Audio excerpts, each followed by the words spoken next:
Good afternoon, distinguished guests, esteemed speakers, and colleagues. On behalf of Policy Perspectives Foundation, I am Manika, Chief Coordinator, PPF. Warmly welcome you all to session 3 of our dialogue series on disaster risk reduction. As many of you are aware, especially those who attended our past 2 sessions, this series was conceptualized by PPF with a very clear objective to create a serious policy-oriented platform for sustained engagement on disaster risk reduction, going beyond the episodic discussions and towards structured thematic deliberations that can inform both practice and policy. We began this journey by examining India's broader DRR strategy, situating it within the evolving risk landscapes and institutional frameworks. The second session moved into a more specialized domain, focusing on innovations in disaster risk financing and insurance solution, where we explored how financial instruments are increasingly becoming integral to resilience building. Today's session marks a natural and a very necessary progression in this trajectory. We turn our attention to the geospatial dimension of disaster resilience, an area that is not only technically critical but also strategically transformative. Whether it is hazard mapping, vulnerability assessment, early warning system, or loss estimation, geospatial technologies are now central to how we understand, anticipate, and respond to risk. At a time when disasters are becoming more complex and climate-linked uncertainties are becoming more pronounced, the need for a renewed, integrated geospatial ecosystem is both urgent and foundational. It is in this context that we are convening today's discussion on strengthening disaster resilience through a renewed geospatial ecosystem. We are pleased to be organizing this session in association with Kapri Corp, an organization working at the intersection of technology, infrastructure, and geospatial solution, and contributing to applied field-level innovations in this space.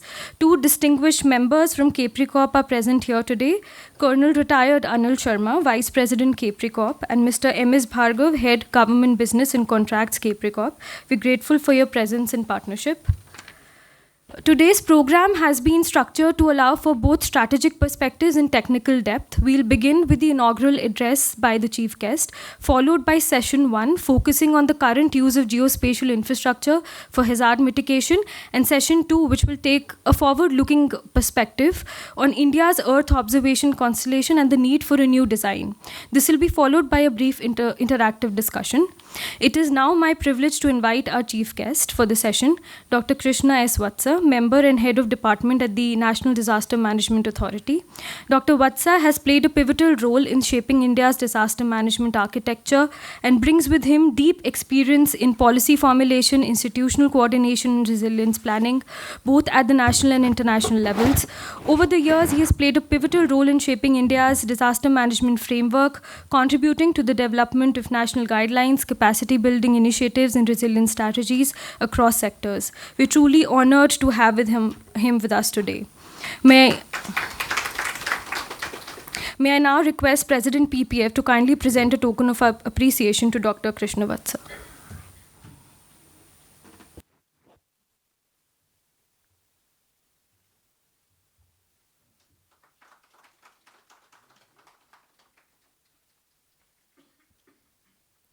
With that, I would now request Dr. Vatsa to begin with his opening remarks. Thank you. Good afternoon. Honorable Mr. K.M. Singh, former member of the NDMA, who I consider as a very respected elder and my mentor, my guru. He has been the guiding light of the NDMA, and I benefit a lot from him whenever I get to interact. Mr. Halda, all the senior officers here, Mr. Safi, Rizvi, my dear colleague, fellow traveler, and a whole lot of my colleagues here from NDMA. It's a great honor to be here. I'm really, really delighted. It's a conversation, not really a speech or something. I would just like to share a few reflections based on the years of my experience. It's good to see the framing of the topic. It's renewed geospatial ecosystem. Perhaps it requires a new model. The way we need to pursue it. The old models have not really succeeded. So the governments actually started investing in GIS long time back, and we spent a lot of money digitizing the various kinds of hazard and vulnerability and risk data. And despite years of effort and a lot of investment in both the hardware and software, the government was not very successful. And I'm talking of, when I'm referring to government, it is both the central government and the state governments. The state government, they have not been very successful at generating the decision support system. They have not been able to apply all the GIS tools to come up with suitable recommendations. At one time, the GIS offered a huge potential, and there was some salesmanship also behind it, that GIS would actually make the response much faster.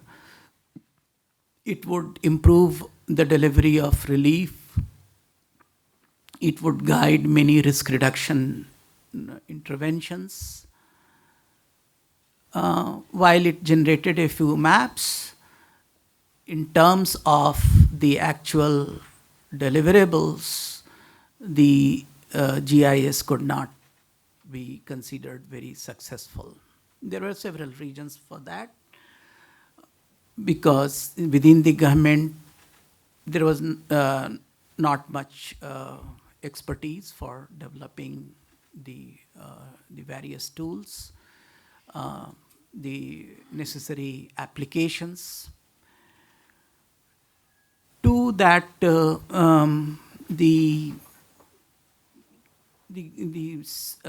hardware was also difficult to sustain.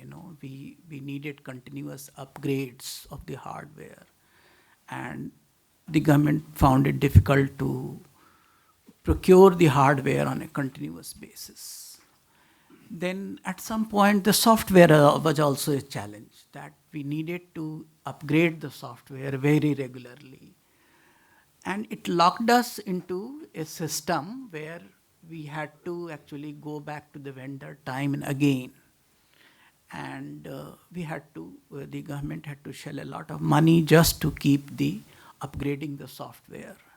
And unless you have the access to software, you would not be able to operate the system. The capacity was very limited. We needed to enhance the capacity of the system continuously. And all these posed very, very serious challenge. So despite a lot of investment, the GIS just remained a lot of maps on the screen, and it did not provide us a whole lot of information on risks. In recent past, I think things are changing, and I see that there is definitely a need for renewed investment, renewed interest in geospatial technologies, and there are several things that have made it possible. One, of course, is that the digitization is cheaper. Maybe we are getting the digitized map without much of an effort. There are a lot of digitized maps which are available on an open source platform, so that is very much, it's not very cost intensive. Two, that the satellite images are also more readily available, and we are getting the satellite images both through public and private domains. So the availability of the satellite images also has made it easier. Earlier, we would just be, buying the satellite images. All of them were very expensive, And sometimes when we would like to get the free satellite images from the ISRO, it would not be so easy to access those satellite images. Because of various regions, the latency factors, and the cloud factors, all kinds of things. So the satellite images are more readily available. Three, that now that the applications are increasing, the governments are going in for digitization, for various things. The land resources are being digitized. Various kinds of the utility maps are being digitized. So as a result, the overall the volume and a scale of digitization has increased. And I think there is a lot of cross-subsidization in terms of investing in the various layers of the utilities, the land resources, the water resources. All those things actually has increased the availability of the geospatial outputs. What would really be a game changer? Perhaps that we are able to develop a good decision support system around all the GIS outputs products, which means that we should be able to assess the risks more objectively, and again connect the risk assessment to risk reduction. So risk assessment, of course, was always there. We would use the GIS maps for assessing risks, but again, risk assessment was a kind of a standalone thing.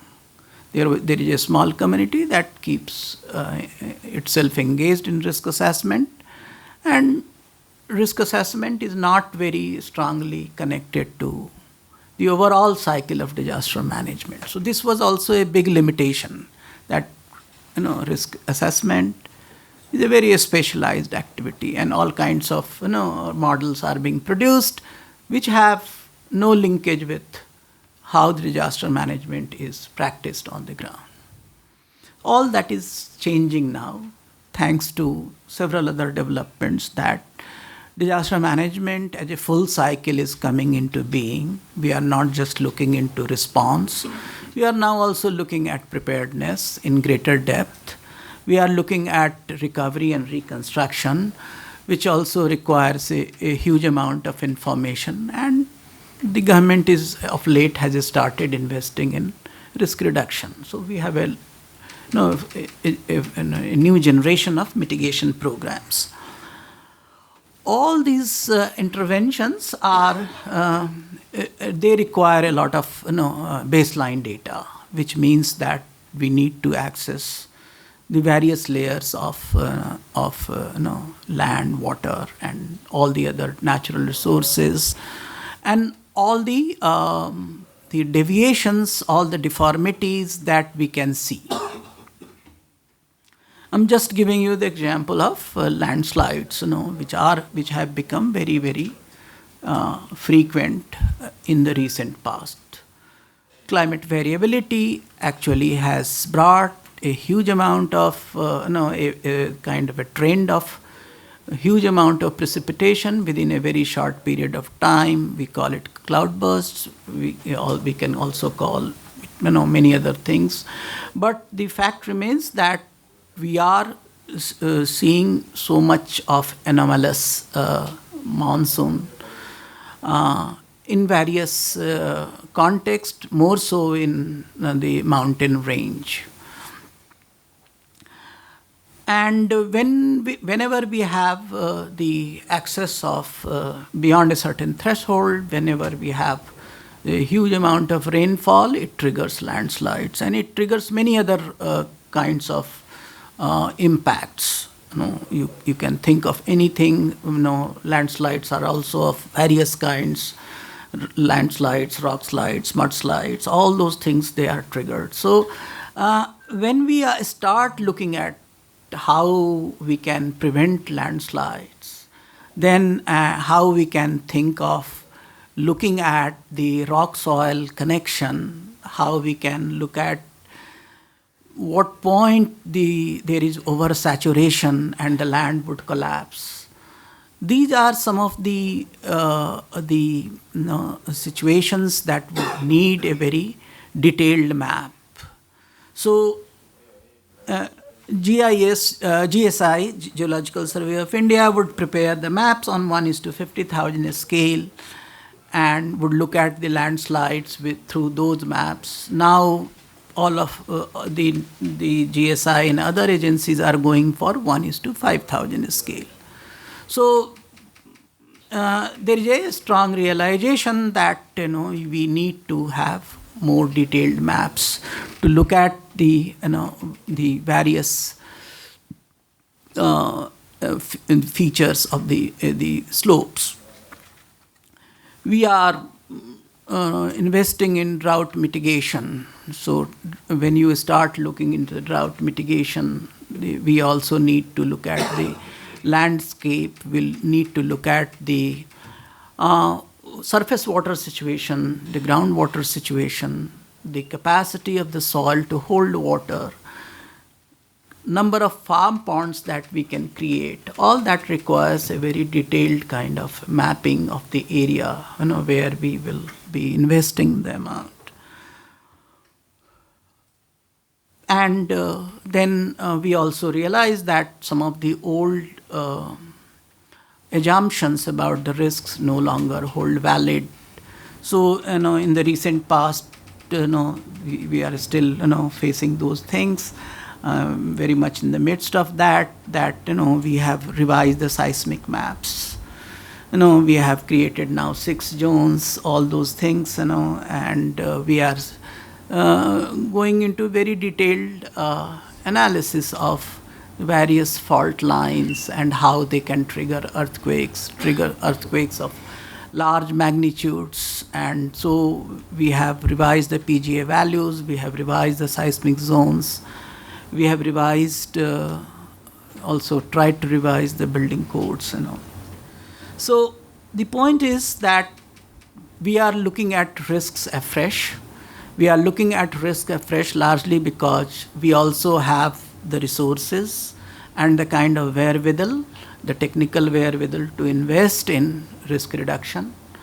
And so as we invest in these areas, we definitely cannot do without a whole lot of geospatial technologies and their outputs. Other thing that has really also brought a change is the availability of the actors in the private sector. That there are a whole lot of risk assessment companies, there are a whole lot of private sector entrepreneurs who are also looking for risks at a very micro level. So you will see that various private sector players are very much keen on digitizing the maps and making them available. And this is the time where the public and private sector can come together and kind of work together on many aspects. The one factor that really can change everything is the artificial intelligence, that when we have so many maps, so much of information. See, getting a map is fine, and you can get a map. How do you read a map? Reading a map is very, very difficult. And how do you arrive at certain conclusions? So, how do you derive your risks from whatever you see? That requires experience, that requires expertise. So, whatever we do is, we do with our own, our own understanding. That involves a lot of calibrations. We are not very sure. And risks always manifest themselves in ways that we just can't comprehend. If you look at how the Sikkim Clough happened, how the Chamoli rock slide happened, or recently Dharali happened. Anything, we have not been able to anticipate that with any precision. We know that something may happen, but even those people who are working in it continuously, they are engaged in this area, they have not been able to anticipate it with any amount of approximation. So what is going to change is, of course, is the availability of artificial intelligence, the ability to interpret, process a huge amount of data and relate it to various other factors. So as the AI/ML is becoming more and more available, I see a huge new vista of risk assessment, risk information, and risk intelligence being made available to the people. So we are looking to improve our early warning. We are definitely working on those areas through which we can bring more precision. What we are saying, hyperlocal alerts. So how can we provide precise information on cloudbursts and other things and landslides to the local population much more precisely? And so as we improve our risk knowledge, as we improve our instrumentation, I think the geospatial technologies would help us provide much sharper information at the local level. But that requires more investment at setting up the capacities at the local level. It's not just that we can do it centrally. So over a period of time, the trend that I see is that we have to strengthen our district level setup. We have to strengthen our state level setup, their capacity to process the geospatial outputs with the help of artificial intelligence. And we need to have the AI-enabled support so that we can provide more differentiated, more specialized information on various anomalies that we are dealing with. There is a broader policy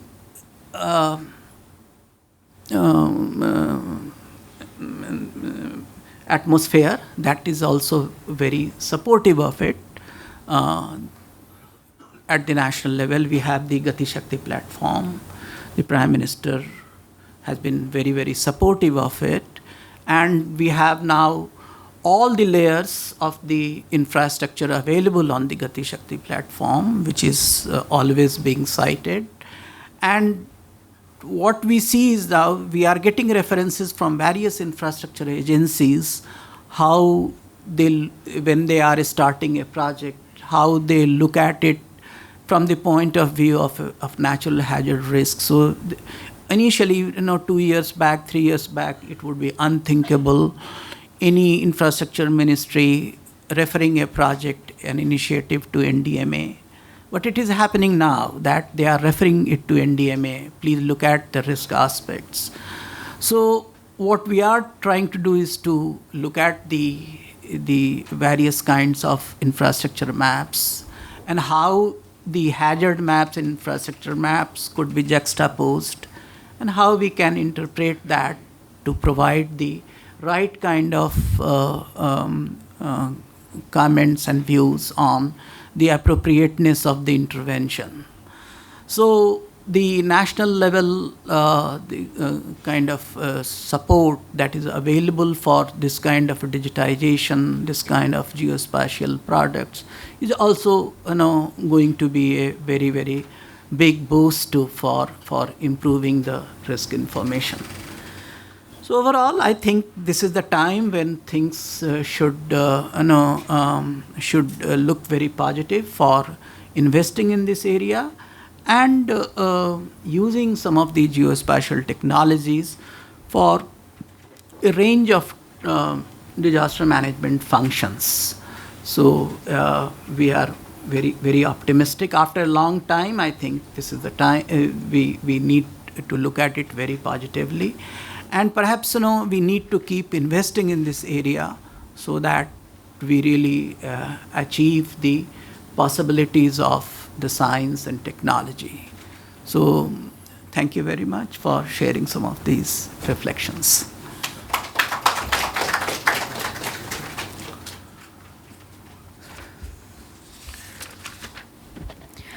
Thank you very much, sir, for those insightful and very forward-looking perspective that you shared. Your observations have set a strong and a very thoughtful context for the discussion that will be followed. With that, I would request Safi, sir, to kindly present a vote of thanks for Dr. Vatsa.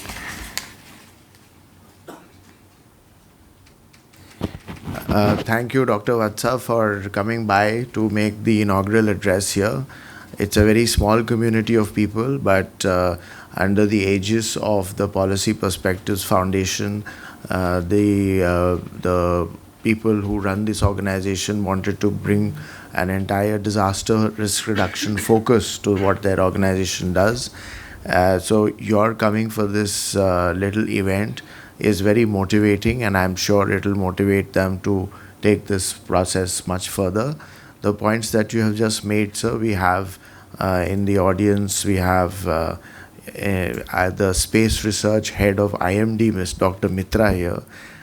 We have the ED of NIDM here, and we have a startup space company, Mr. Prateep Basu of SatSure here. So these are the people who are taking the private sector initiative that the government now desires in space technology and space implementation. So for us in the government, I mean, not me anymore, but for you in the government and for us former employees of government and current set of scientists from NDMA and NIDM, NIUA who are here. So this would be a great opportunity to start mixing those ideas. And as you mentioned in your excellent words, sir, how the private sector really needs to come in and play a very big role. A lot of that is happening, and I'm sure we'll be able to escalate that and amplify it. Thank you for coming by, sir. Thank you. Thank you.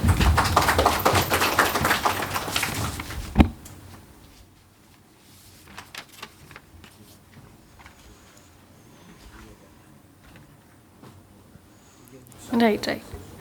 Thank you, sir. We now move on to session 1, which focuses on the current use of geospatial infrastructure for hazard mitigation. The session will examine how existing geospatial capabilities are being leveraged across sectors, from flood forecasting and terrain analysis to urban risk management and other subjects, and where the gaps and opportunities lie. So it is my pleasure to introduce the moderator for the session, Mr. Antony Joe, a hydroinformatics engineer with the United Nations Development Programme. His work spans geospatial analytics, hydrological modeling, and climate risk, and he has been closely involved in national programs on urban flood management, working with NDMA and state government. We're also joined by an eminent panel. Mr. Amit Kumar, co-founder and CEO of Sohora Technologies, brings over 18 years of experience in geospatial technologies and satellites-based analytics, with work spanning renewable energy, terrain intelligence, and defense applications. The second speaker for the session is Professor Manabendra Saharia from IIT Delhi. He's a leading expert in hydrology and extreme events, with significant contributions to understanding flood dynamics and climate risks in India. Thank you. I welcome the moderator and the panelists for the session.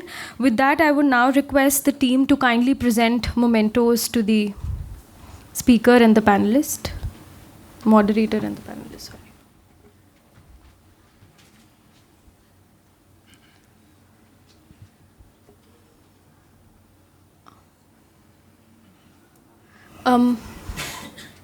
Mementos.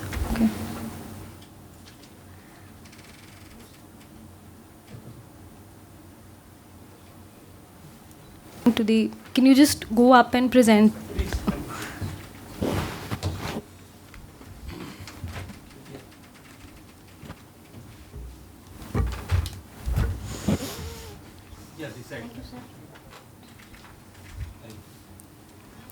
Thank you. With that, I request Mr. Antony to kindly take the discussion forward. Good afternoon. Good afternoon, everyone. Welcome to the PPF dialogue series, and specifically to this session on current use of geospatial infrastructure for hazard mitigation. India today is unprecedented of the data or the models and even the geospatial infrastructure. But still, there is always a lag between the operational part and to getting this data to the last man on the field. So in this session, we will try to broadly cover three aspects. The first thing is like where are we currently at the geospatial technology. Second, the gaps between data, models, and the policy making. And the last one, what are the interventions or actions which we need to take forward to bring down all the operational gaps. So with that, I would like to introduce the panelist, Mr. Amit Kumar, CEO and co-founder of Suhora, who have been working in the intersection of data models and policy making, and Professor Manabendra Saharia from IIT Delhi. We have a very long association with NDMA on the UFRM P3 project, and his work on landslide and flood modeling have reduced down the issue on understanding what is the multi-hazard platform in India. So I guess we'll start with presentations from Mr. Amit Kumar. So please.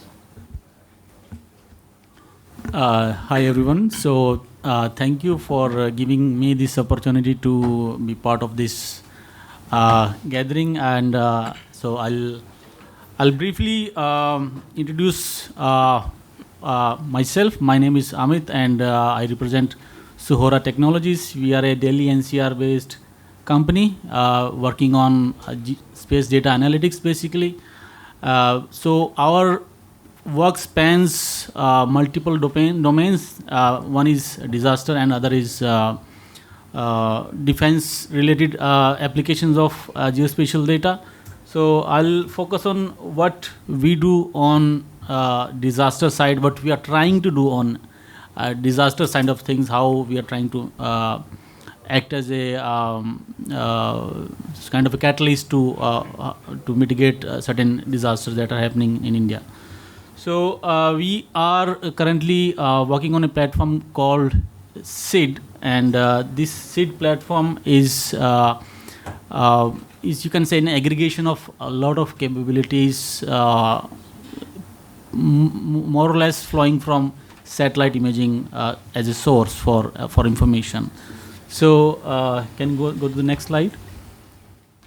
So what it does is it's an aggregation of multi-sensor data. So there is an engine at the back end. We are calling it SPADE engine. So it's an orchestration of multiple satellite sensors. So basically we have around in a very high resolution around 53, 55 satellite sensors orchestrated through this platform. So what it does is it gives you very high revisit access to satellite imaging. So very high revisit, very low latency data access. And then there are rest of the models which relate to predictive analysis. These can be you can say glacial lake burst analysis. These can be flood risk analysis. And then there is, of course, AIML is also part of entire things wherein we have data coming in on regular basis, and we do run AIML to detect the changes in those locations. Next slide, please. This is more talks about same things. Can we go further? So, what we have now built is I think the largest repository of glacial lakes that exists for this region, and so the lakes we have been able to map are very small to the biggest lakes. So these are around 40,000 lakes that have been mapped in this region. So, and these are being constantly monitored for changes on a monthly basis as of now. So that's, I mean, kind of give us an indication of if there is any increase in area of a lake or any other risk that there might be. So this is an inventory that's in-house built. Next, please. Example of monitoring across multiple years is we are going back right way back to 1967 when this is Lonak Lake, South Lonak Lake, and it used to be extremely small, and how it has grown over time is, so the analysis shows the growth of lake. So So our idea is to be proactive in nature. So till now, I mean, to be honest, geospatial industry has been reactive in nature. So rather than being reactive, we have to anticipate, start anticipating disasters, sir. So this is one example. Next slide, please. This is a video. Can you play this?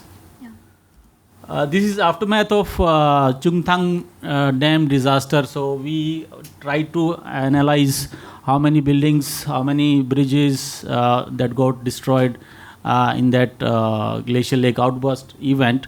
And buildings in red you see are the ones which are no longer there, and roads in red are the ones which got washed away in that flood. So this is again post-event analysis, but again at a larger scale, and very quickly it was generated. Almost in 1 or 2 days it was generated after the event. So this is the kind of analysis that can help in further planning and policy making scenarios as well. The yellow line are the roads, sir, which are intact. These are which are intact roads, and red one are the gone roads, sir. Next, please. So analysis over. So again, these are multiple tools which we are trying to utilize to kind of analyze what kind of risks there might be. So this is one example of utilizing SAR-based analytics to understand the deformation in inland. So here it's an example of Lonak Lake. So again, it's a analysis in hindsight. We would like to do it pan-India on a proactive basis. So we'll keep that for a discussion as we go in this session. So this shows, like, just before before the event there was a subsidence happening in one flank of the lake. So this shows the subsidence over that location. If you go to the next slide, so I think that's not there. So that's a region where there was a rock mass movement, and then which probably caused the glacial lake outburst event. Can you go next? So these are examples of flood analytics. So we are able to quickly cover large areas thanks to a multi-sensor orchestration platform called SPADE. So we are able to cover very large areas within 24 hours to cover flooded areas, to understand what are the communities affected, what are the villages affected for a particular event. Can you go next? Similar situation we mapped in Sri Lanka as well. So a kind of extent of disaster and also depth of the flood which occurred in those situations. Next, please. This is Dharali and Harsil disasters, again mapped through various imaging and also like correlating with the rainfall patterns. This kind of analysis, it gives users more tools to analyze the situation. Next, please. Yeah, so this is all from my side, and I'll thank you for the question, and we'll continue this discussion. Thank you. Thank you, Mr. Amit. I think it will be followed by a presentation from Professor Saharia. I would prefer to do sure. Yeah.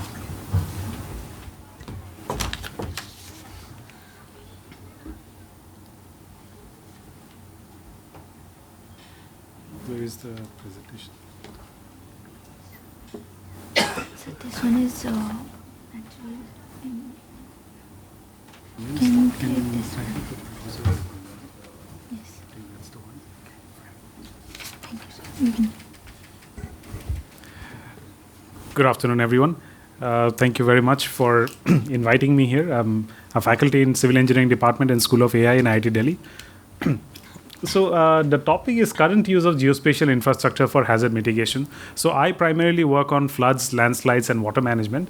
But with the audience in place, I thought instead of talking about the research that we do, I want to showcase a tool that we have been developing for the past 7 months. And this is actually active. There is a lot of credit that we want to share here in this forum. So there is a lot of buzz around digital twins nowadays. If you work in disaster, you can't really escape the keyword digital twin everywhere. Now, digital twin has become kind of it can be whatever you want it to become, right? People have called digital twins dashboards, but what exactly is a digital twin? Now, you will see a lot of companies, a lot of ISRO, a lot of space agencies are selling data or gathering data for their country, right? So satellite data essentially is like crude oil. So you are getting the raw material to actually do some analysis. But there were some interesting points that were brought out by Dr. Vatsa earlier, that why exactly did GIS not deliver as per expectations? There was this hype created around it that map making alone is going to lead to decision making. That did not happen. That did not happen because essentially it's a static endeavor. Many of the analysis are post hoc, after the event analysis, and the tools essentially, the data is stored somewhere else. The analysis is happening on a different computer. The dashboard is on the cloud, and there are 5 different people manning it. And by the time you are actually kind of closing the loop from getting the data to getting something useful out of it, the disaster has already passed. So only thing you are actually left with is after the event, you have a very nice presentation to showcase to the world, and some academics might, like me, would write some papers about it, right? But that has to change now. And this is where digital twins can make a big difference. But it is quite complicated in that digital twin converts data into models into intelligence into decisions. And they cannot be in separate systems. We cannot have data sets downloading somewhere in a different server, analytics happening in a commercial software somewhere else, because the commercial software does not allow you to work on the cloud, and your dashboard is on the cloud, right? So all of these have to be integrated.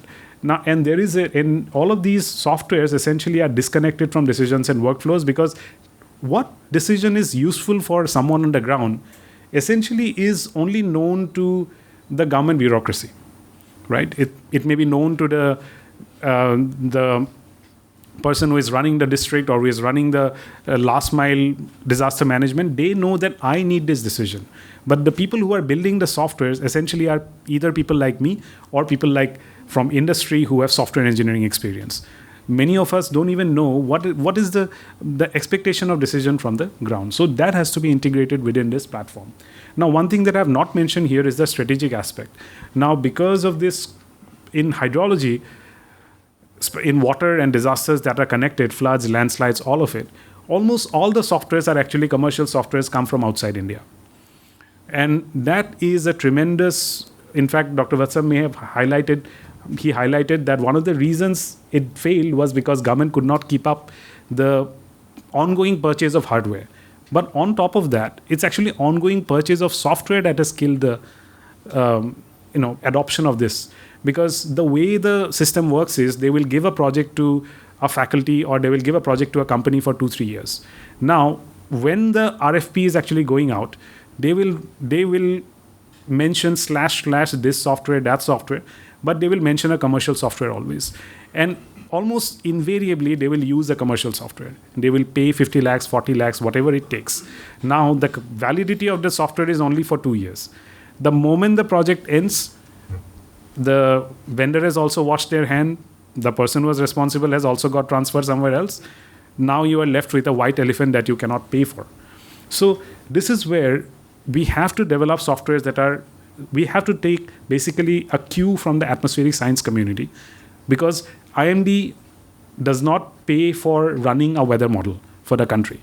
So why are we paying to run a disaster model for floods, landslides, etc.? It's a very simple question, right? So this we need to change now. So I will not talk about those things, but these are riverine. We develop tons of models for riverine floods, flood inundation, urban floods, and I will only talk about this GeoTwin 4D software. This is actually, we started developing it around 7 to 8 months back, and the primary reason was actually sovereignty, in that we cannot have critical softwares that run the country being purchased on a yearly basis, on a vendor lock-in basis. And it's not just about the money. It is also about integration. The moment you don't have open source models, you cannot run it on a supercomputer. You cannot run it, connect it with a digital twin software. You essentially have something that is standalone on some desktop. So ad hoc analysis is fine, but a DSS, decision-making system, cannot run on commercial softwares. So this is where we have the data, the simulations, and the outputs. And today I'll give you a 30-second demo of the software. So this is where we utilize, this is a 150 kilometer square LiDAR survey that we did over the city of Guwahati to essentially develop the data sets that we require for such a twin. And on the left side, you can see our urban flood model that has been done using a GPU-based model. Now, traditionally, all models will be CPU-based. Now, that takes a tremendous amount of time, right? And now, with the advent of GPU, we are able to now rewrite a lot of our software to make it compatible with GPU. So on the left side, for the same city, if you notice, it would seem like the entire city of Guwahati is flooded, like everyone is washed away. But actually, that is wrong. And that wrong conclusion is coming purely because of only using satellite DEM. On the right side, what you are seeing is a 10-meter DEM. And there is and this is the kind of data set that we can collect, connect it to models, and get 10-meter, 5-meter, or even 1-meter simulations. But the software part is super essential because the right side is run using a GPU-based model. Because if you run it using a CPU-based model, it will take around 8 hours to run the same thing for, let's say, 1 year of simulation. Using the GPU, we can run it in less than 35 minutes. So there is 8 times to 10 times difference in computation. And we have just got started. So I'm sure there is like tons of space to actually improve it. So the other aspect too is now government, different arms of the government, from NDMA to all the state government, they are collecting LiDAR data. Now, LiDAR data has, as I've highlighted, is becoming the biggest white elephant in the government right now when it comes to geospatial. Everyone has collected 10 terabyte of data in their own fiefdoms. Now, I propose one test. You go to any agency who has collected the data, you ask them, just open the data and show me this particular location. No fancy analysis. Ask them to just open the data. I bet that the 90% of the time, they will not even be able to open the data set. Because this kind of data set comes with tremendous overload of, like it requires a very powerful computer, right? And it cannot work on like a laptop. Like it will take hours to open that. Even if you open it, you cannot query it that fast. So majority of the data sets are essentially lying underutilized because what they will do is they will downsample the data to 30 meters or 50 meters and then show you, which kind of defeats the purpose, right? You are collecting it at 1 meter, but utilizing it at 50 meters. So what would be the point of spending crores of money on this? We want to utilize it at 1 meter. Now, this is where the importance of this engine, I will not go into the software architecture of it, but over the past 3 to 4 years, a lot of new technology has come into the market, open source technology that allows us to query terabytes of data pretty much seamlessly, which we have integrated into this digital twin. So I will just skip it. And this is actually one modeling system that we developed. This is the Indra framework. This is for LiDAR-based urban flood modeling only. And essentially, it has 2 components. One is the hydrology component. One is the hydrodynamic component. Idea is to get street-scale flood inundation. Not what the person on the street wants to know is which street is going to get flooded. That's really the only question they want to know. So all of our modeling strategies should be directed to answer the question, which pumps should we turn on, which areas do we need to send relief to, and which areas to avoid traveling or some other. So these are some basic questions we need to address. This is actually, so along with this LiDAR, because we are able to get building information, so you can see the water actually flowing across the buildings. Now in Indian cities are really complicated because it is extremely unstructured. On top of that, there are small walls, small culverts everywhere. So these information has also been incorporated into the DEM. And because of that, the water actually does not flow through. So the water actually moves around the building, around the walls, so that you have a much more accurate picture than simply saying that eastern part of the city is going to get flooded. Like that information is not useful for a person, a decision maker on the ground. What we want to say is X road on this particular area is going to get flooded up to this level. That should be prioritized. So with that, I would like to end, and I will give you a 30-second demo of the software, but I want to thank all my students and staff, because ultimately whatever I show is actually their work. This is our lab, HydroSense Lab, IIT Delhi. Now I will show a quick demo. So we have actually just launched it like what happened? Is the Wi-Fi, right? Can we connect?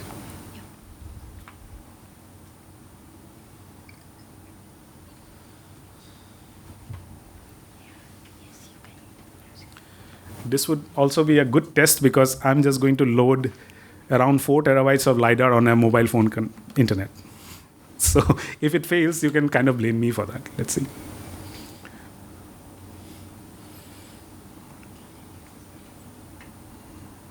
Okay. Is this connected? Yeah, it's connected. Okay, you can. It's coming now. It's fine. I have to pray that our software actually works now. So anyway, this is the. I want to, before I showcase, this is very plain. It's being built every day essentially. So it's not a very. It has a lot of components that are getting integrated all the time. So you can see that this is where.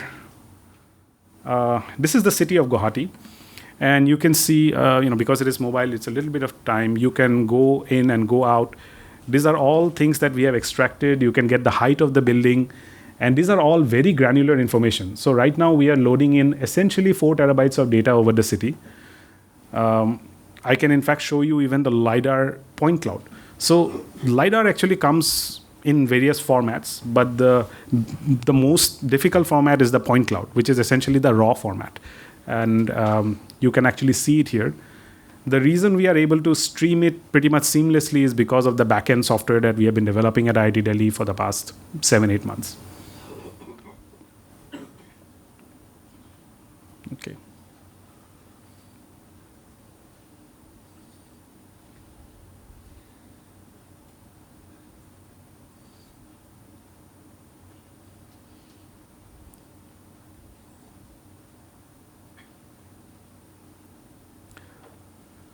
There is a very famous meme in software. It works on my computer.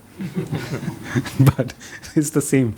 It works fine on Wi-Fi, but on mobile, it's a little bit of, takes a few seconds.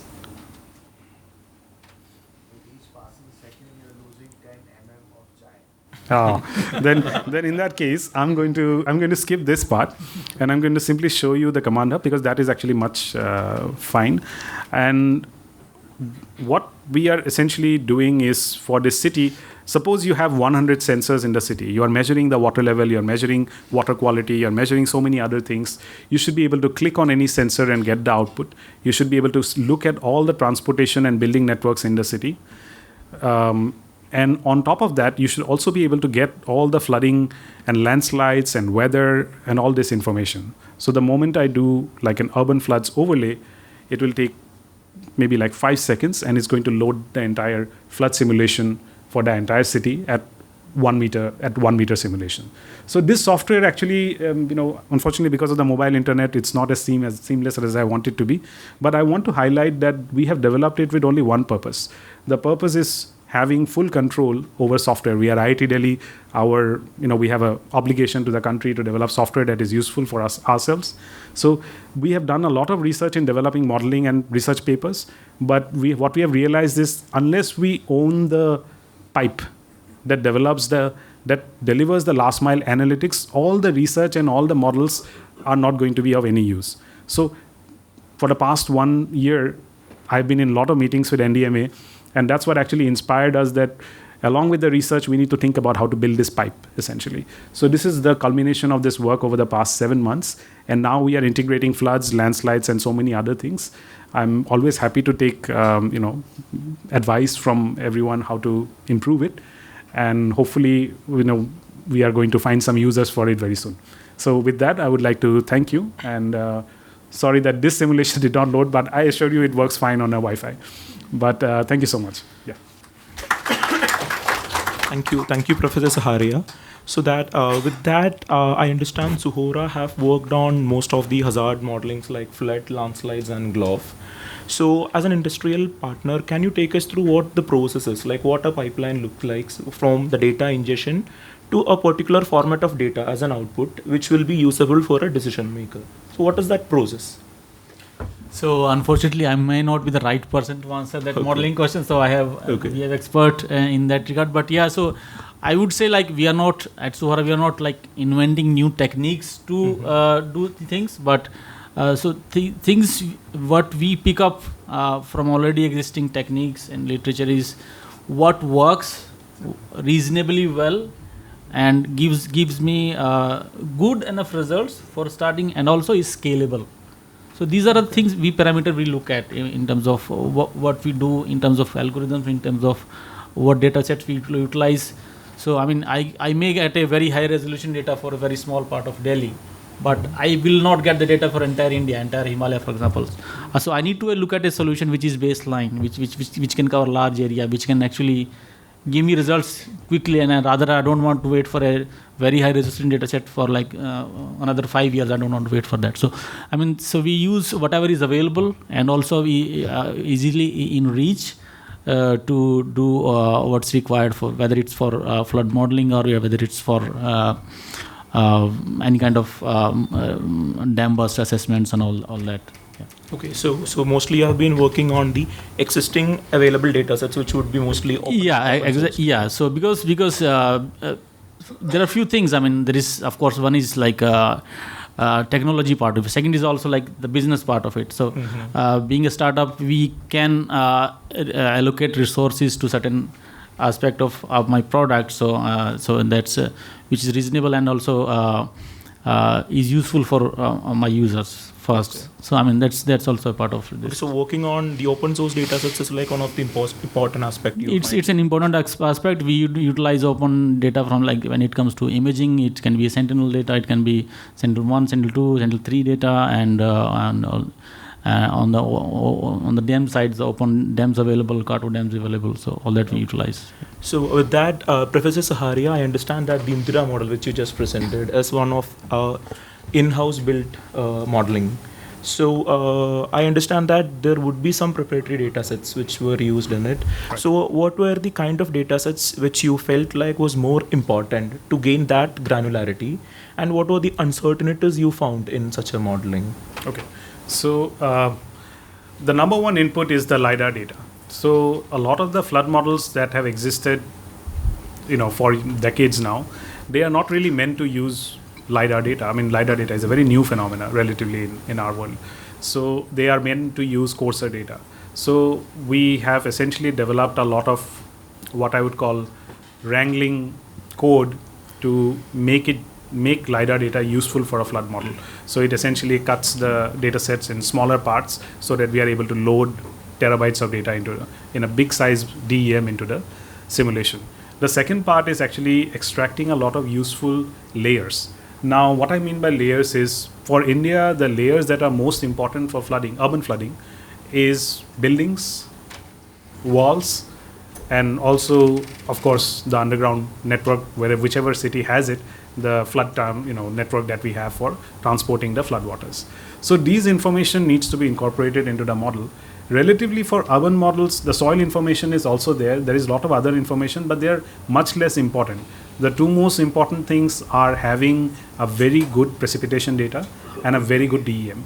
Now, the very good precipitation data, we are mostly reliant on IMD's radar network for urban models. Of course, many other groups are also developing it, but generally for this kind of work, we rely on IMD's radar network especially. It also has a product called IMD has a rapid refresh. I mean, we have IMD representative, he may talk about it. There is a high resolution rapid refresh model. So this is essentially a 2-kilometer model that runs in major parts of the country that we utilize for this kind of urban situations. So these are the major inputs. Okay, so is the model currently operational in any of the cities, or is it mostly on the research side as of now? Operational as in an agency using it right now? Yeah, not really. Working for a decision maker, like as a decision maker as the end user? No, because the Guwahati is the first prototype that we have developed using the system. So actually that is our focus. We have a project from Ministry of Earth Sciences to develop it over Guwahati.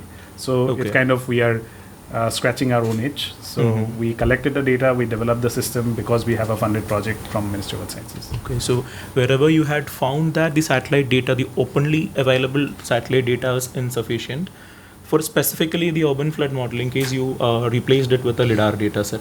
Yes. For riverine situations and larger landslide and other works, we always rely on satellite data. But for urban situations, I think it is, people have shown a lot of simulations and other things with satellite data. I would say we have to treat that with a bucket of salt. So for urban situations, the environment is too dense and too chaotic to rely purely on satellite data. Okay, so that brings me to the follow-up question here. Since the open source data set is like the temporal challenges are always there, the temporal resolution wise. Let's say the Sentinel-1 constellation where B is currently unoperational, which means the temporal resolution is around 12 days. So how do you bridge the gap, like from first day to the 13th day? How do you bridge the gap on data set or monitoring, where early warning system is more important? Right. So, once we utilize open source data, but we also utilize commercial data as well. So that's not to say we only use open data. So we utilize 3.5 meter resolution daily cadence, daily capture of data, which is already available in commercial domain. So that gets utilized. So that gives me really good, you can say, granularity in time, especially in the months of in monsoon, for example. I can utilize a daily cadence data because there are likelihood of getting a clear capture with daily capture sequence is higher in case of a everyday capture instead of sensor going every 5 days and 5 days or every week, and that happens to be cloudy every time. So commercial data is already there, daily available, and also it is in coming years it's going to be at better resolution, up to 1 meter resolution daily. So that will unlock a lot of opportunities for especially for disaster. So these can be forest fire monitoring as well, and floods, and a lot more at a very granular level, I guess. Okay, so and another quick follow-up to that. What are the changes and developments you have observed in this vertical of remote sensing specific to the hazard context when the India space policy was, it came into effect in 2023? So what are the major changes you have observed after that? Like how useful was that from the data sharing perspective? That it has been tremendously helpful, like the recent policy changes. Previously, as our August guest mentioned about access to the data, it was really difficult. So in order to get just one satellite imagery, you had to wait many months. I mean, your project is over even if, before your data gets delivered. But with the opening up of this policy, and we have access to a large number of constellations which you can utilize at your fingertips. You can task your data in the morning and get the data in the afternoon. So that this was unthinkable before a few years back. So right now this is possible. And also with opening up of space policy, we have startups coming up who are launching their own satellites. So this will be something new in terms of data sovereignty and access to a reliable stream of data sets, irrespective of political situations, you can say. So I mean, these are a few things we observed in data access, and also getting our own sources in space. Okay, so Professor, like what are the changes you have observed in the academia or maybe in the research industry after this India Space Policy 2023? I'm not sure it's specific to the policy. I would say data would be the biggest. Dissemination or availability of data has really changed now. Okay. So in fact, recently we developed a version 1 of a geospatial foundation model using ISRO's LIST data. So this was around, I think, 40 terabytes of data that we downloaded from Punidi. We wrote our own scrapers to download. And this was 3 to 5 meter list data. And this was made available by NRSC in public as a part of the India space policy. So I think that I can highlight as an immediate gain because of the policy that they have made the data available. And because the data was available, we have been able to train a geospatial foundation model at IIT Delhi on our supercomputer, on our GPU cluster. And other aspects of the policy, I'm not sure, but I would say availability of data itself makes a big change because it makes it a permissionless kind of system where you don't, for a researcher to wait 3 months even, or even 3 weeks to get the data, it really kind of disheartens them. And also they will essentially move on to another topic. So I mentioned in another forum that if you count the number of theses, master's and PhD theses that have been done in water resource along the entire Ganga belt, I bet that not even 10% of the research was actually done on Ganga. That is primarily because the data is not available in public. You will see a lot of research being done by our students on Mississippi River, on Nile River, and whatnot. So that has now completely changed because the data is available upfront. So it's a no-brainer for a student to work on something that he's actually interested in. So I would say that is the biggest change. The data is now available to researchers and startups and academia in a more permissionless environment. Okay, so I guess that's a very progressive change. And again, still there is this issue which I was discussing where there is the challenge on temporal resolution. So how effective will be, for example, let's consider the case of floods. So how effectively can a flood model be replaced during the data gap period? Okay, so there are two tracks along it. One track is the remote sensing. Mm-hmm. The only way to solve the remote sensing is to have multiple sensors. One sensor, a free sensor may come in every week or every 2 weeks. You might have commercial sensors that are more expensive, but maybe you can get it every alternate day. So that is one way to do it. The other aspect is now, because of AI, we have these geospatial foundation models that are becoming very new, but they can be a game changer. Because using these geospatial foundation models, we can essentially train it on all past satellite data. And based on that, we can continue to run at least some crude model on the days where you don't have, either you have cloudy images or you don't have data at all. Now that is one remote sensing track. On the modeling track, there is no limitation as such. Mm-hmm. You can run the model every 30 minutes if you want. So the only limitation there is actually the availability of forecast data. So as long as the forecast data is good and it is available, you have the model set up, you should be able to run it at a very high resolution. And along with that, whenever you have satellite data come in, you can also do data assimilation as a part of the modeling system. So suppose you have, let's say you have SAR data that is coming in. The moment you have SAR data, you also have essentially the water surface. What is the extent of water, right? If we are able to assimilate into a hydrodynamic model, every 7 days, your model will essentially slightly reset itself to a more accurate situation on the ground. So that is one way that we can utilize these sensors into a single modeling system. But your question was how to address the data gap. That is essentially you have to either rely on commercial data. Okay, on so those for more days, data, more sensors. Yeah, more data, more sensors. Okay, Yeah. and one quick thing, we have now 3 classes. One is the data, second is the model, and third is the policy making. So in your experience, what do you find, like where is the exact gap? Or if you want to mention a very gap which should be prioritized, what would be it and what is the solution which you would suggest? Very tough question. We have a lot of experienced people who can actually answer it probably much better than I can. From my limited perspective, I think the number one thing that we can do at this moment in terms of low effort, high impact is that mandate that every project should have all data sets made out of that project available in public from day one. Mm-hmm. Second, every project that is funded should have a beyond project livability kind of plan before the project is funded.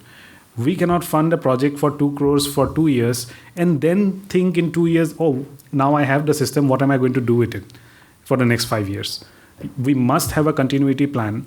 So before we put up funding to get to develop a project. So I think these are two, because what I've seen, I have thought a lot about why projects fail. Okay. So both of my comments are actually why the projects fail. So hopefully that helps. Yeah.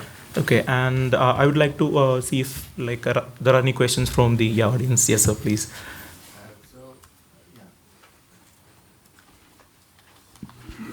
Thank you.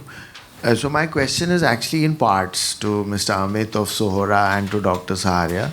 So your capacities that you showed us, the ones that are being done by your company, are basically on monitoring, as you yourself said, on instant monitoring. And you must be collecting hordes and hordes of layers and layers of data. Sure. And what we are seeing from what Dr. Saharia told us is that he is scraping all kinds of data from wherever it's available, government or otherwise, validating it, and then building his models for planning, for early warning systems, for hazard planning, for urban planning, as he's showed us for the Guwahati example.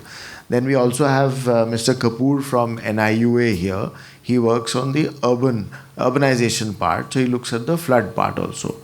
So is it not possible for a company like Sohora to also build a vertical, a for-profit vertical, because the entire amount of money that is now available from the 16th Finance Commission is 2.83 lakh crores over 5 years. So all this money will eventually be given out as RFPs for companies, for-profit companies to build. So there's a whole new for-profit stream activity which is going to be revenue model based from government funds. So why would it not help Sohora to build a lab like Professor Saharia's lab? That's the first question. Yeah, we would. Thank you for the question, sir. So we would definitely be open to having that kind of a lab, and of course, as a company, what we see is technology is there. We know how to do it, but also we need handholding from what is required by the stakeholders. What are the you can say challenges that are being faced, and what is actually required. So whatever I've showed you is based on our understanding, experience of how disasters can be tackled. But as you mentioned, aggregation of so much data and creating a lab itself is also this thing can be looked into. We'll be open to do that, sir. Of course. You can have TOT also, transfer technology, and you develop the lab. Yeah. Then technology, as Professor Saharia said, because software, see, you need the software, and after 2 years it is already outdated. So what you have to do you have to develop the lab for the data collaboration and data analysis, and then you have to transfer the technology. In the world, the things are going on. And you can see today, you can pinpoint a person and you can hit it. Yeah, yes, sir. Yeah. Thank you. Yeah. Yes, of course. So, yes. Here. It's a very encouraging thing that you have built such a platform for using LiDAR data. But my question is, you have procured that LiDAR data from an extramural project, if I believe. Mm-hmm. So say if I'm going to again pitch a project to MOES or any other organization, nobody is going to tell me that particular LiDAR data has been captured and you have it. So again, I'm going to invest that money into a LiDAR data. Again, it will be scanned and I'll get that. And the rest of the money I'll invest in a substandard hardware. So can we not have a centralized system where if you have captured that LiDAR data, it goes into a centralized system, and next time if I want to make a project at Guwahati, I'm told, okay, fine, this data is available, so you can utilize this funds elsewhere. Right. So you're right. No, generally Ministry of Earth Sciences and these kind of ministries don't really fund survey work, right? So in fact, before that part was actually funded by Sony. So Sony wanted to do game development with us, developing basically real world development for gaming engine. So that we told them that we'll do the survey for you, but you have to give us permission to use it for other projects. So we spent the money essentially from a private company, and then we ended up using it for our research for Ministry of Earth Sciences. Then we pitched a project to Earth Sciences saying that we'll develop the urban floods. We have the LiDAR data already. We only need small amount of funds for modeling and those things. So that's how I solved the problem for this particular thing, but it's not a scalable solution at all. So I would say the real solution is the kind of way in Gati Shakti and all these platforms are going. So in the US, there is something called 3DEP, right? This is a 3D elevation program. They have a single elevation LiDAR data for this all of US, especially over urban locations. They have a single layer, and anyone can download and do all kinds of high resolution work using this 3DEP data sets. So it is high time that government thinks about having this single LiDAR essentially layer. Sure, we don't need to plug all the holes today, but if we at least, especially Department of Land Resources has collected tremendous amount of LiDAR data. Jal Shakti has also collected. There are many other, Panchayati Raj is also doing. These are all piecemeal things. But if we put it in and make it available as a public research good, then I think a lot of startups, a lot of academics will benefit just by having this base layer. Because right now, all of a tremendous amount of time is basically spent on reinventing the wheel before every project, right? So you're right. But this is one thing that cannot be led by a startup or an academic. This has to come top down, saying that we need to have this layer, and all the government departments have to put in. They can even say that all the IITs, whatever it is they are collecting, this has to also be put in. So definitely that is possible because they are already doing it for many other, for example, if you need a railway layer right now, all the different zones are collaborating and putting it in a single layer. So definitely should be possible with LiDAR as well. But it's just that has not happened till now, and maybe in the near future that will happen. Yeah. I have a question Professor, you mentioned about the LiDAR data just now, you were responding. Mm-hmm. Firstly, how does this LiDAR data fit into the current geospatial policy? Because satellite images, 30 centimeter or higher resolution, that is strictly the distribution is prohibited by MHA. LiDAR, you will create point cloud at 3 centimeter. Here, right? About 20 points per square meter. That's sure. What you get. So, number one, how do we look at the way you're solving the problem is amazing, because of course the if you get the LiDAR data acquired urban floods, it's the sensitivity of building to building heights will get so much better. So, but while the impact is there, but within the realm of what data distribution acquisition is allowed, how does it operate? Number one. Second part is that if at all, let's say even there is a central repo that is created, but let's say it's not public. If it becomes public, it's a definite national security issue. Okay. If it's not even public, but somewhere, let's say maintained at IIT Delhi or whoever, then have you looked at what are those key metadata attributes that can be anonymized and released to kind of have certain research also done, because not everyone can go and collect LiDAR data. The acquisition cost is, commercial rates are 80,000 rupees per square kilometer. So first question is, well, that is not really our domain in the sense the National Geospatial Policy mandates, I think 5 meters, right? That, or was it 3 meters? 5 meters. So beyond that, but that is mostly for actually releasing geospatial data that is collected from satellites. Actually, there are now a lot of companies that are collecting LiDAR data on the ground at a very, very high resolution. It is just that as a rule, we don't really release it in public. The raw data, at least. Someone requested, we will do it on a one-on-one basis. So I don't really have an answer for that, how we can do it. In terms of anonymizing the data, I don't think it is possible to anonymize because there is no personal information being collected there. This is all just elevation information, right? So if we were collecting personal information regarding people, then that question would arise. When it comes to this, the only thing I can think about is let's not release the LiDAR data, let's just release the DEM. Because DEM is essentially all the buildings and everything removed. So that part is not really, there is no strategic aspect to it. So that being available in public will also make a big difference to modeling efforts for startups and academics. So I think DEM we should be able to release at 1 meter level without any issues. full 3D model, probably not a very good idea at this moment. If it were me, I would release it, but it's not my call. So anyway, yeah, okay, thanks. Yes, are there any questions? Okay, yes, yes.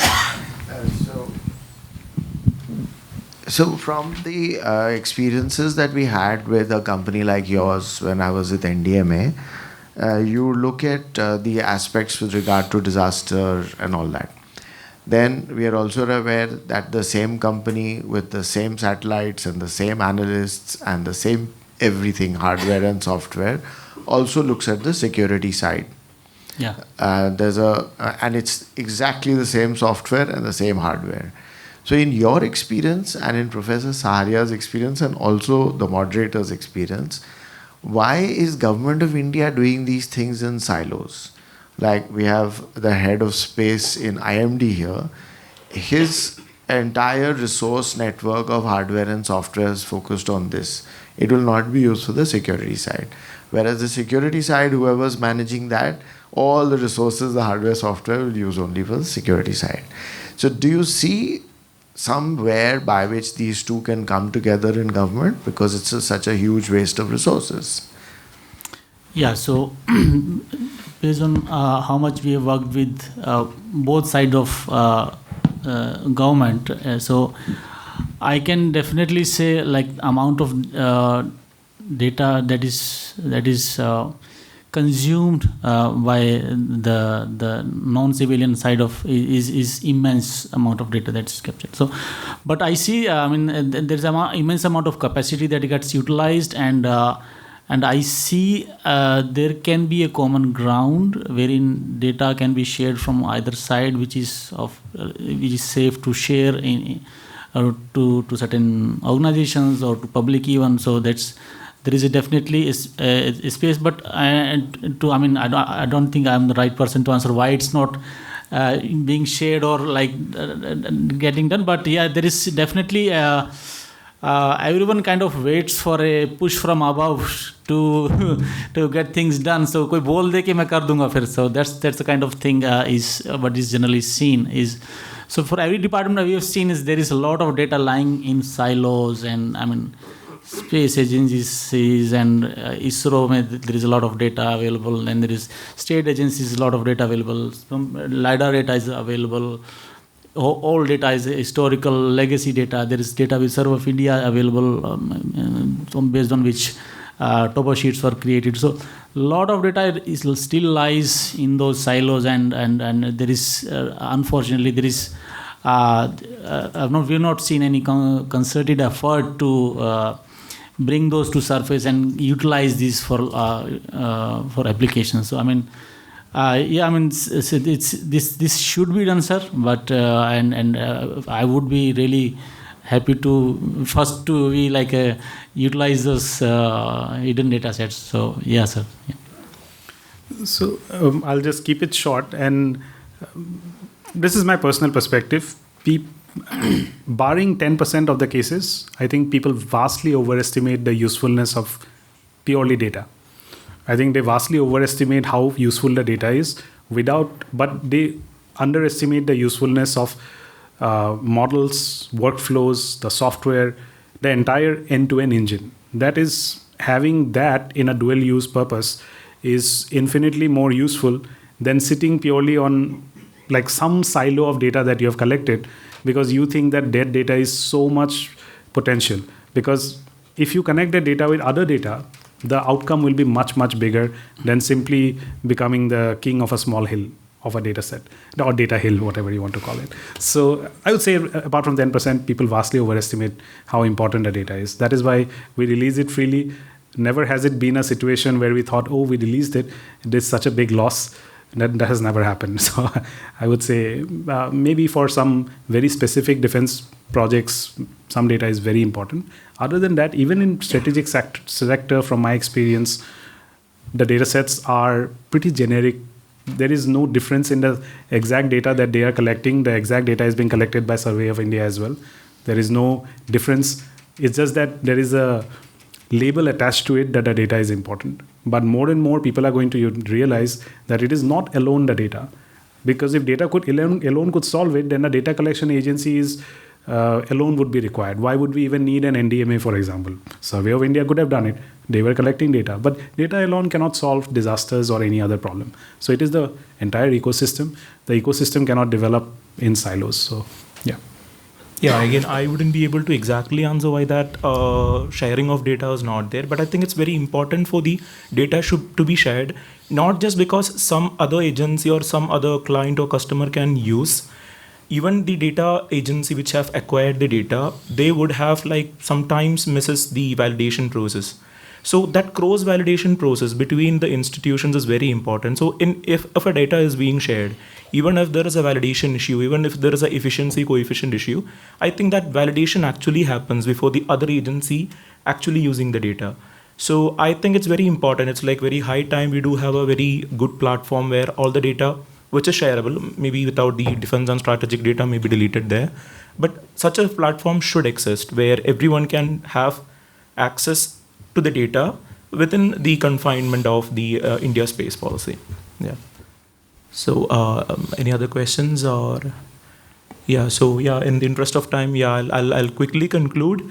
So 3-4 important points what we have identified for the very interactive session today is, first thing, the temporal and operational gaps in the remote sensing data sets and operationalizing it to the decision makers. That gap has to be reduced by more data and more sensors. And again, the sustainable planning of projects, it's not just the planning for execution, but monitoring, evaluating, and ensuring the continuous of such a process is also very important. The third would be on having a centralized platform for all the data where anyone with access can have their own individual research, which goes to the public domain, which acts as a validation for a different agency. And the last point which we would like to conclude is there should be a convergence between academic institutions, private institutions, and the government organizations, so that everything we do have a very harmonized data set for future research. So with that, I would like to conclude, and I would like to thank both of my panelists here. Thank you, and thank you, sir. Thank you. Yeah, thank you.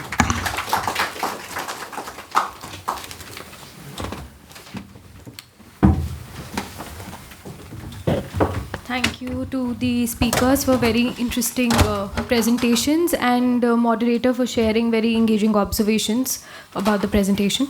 So with that, we now move on to the second session of the program, which will focus on India's Earth observation constellation need for new design.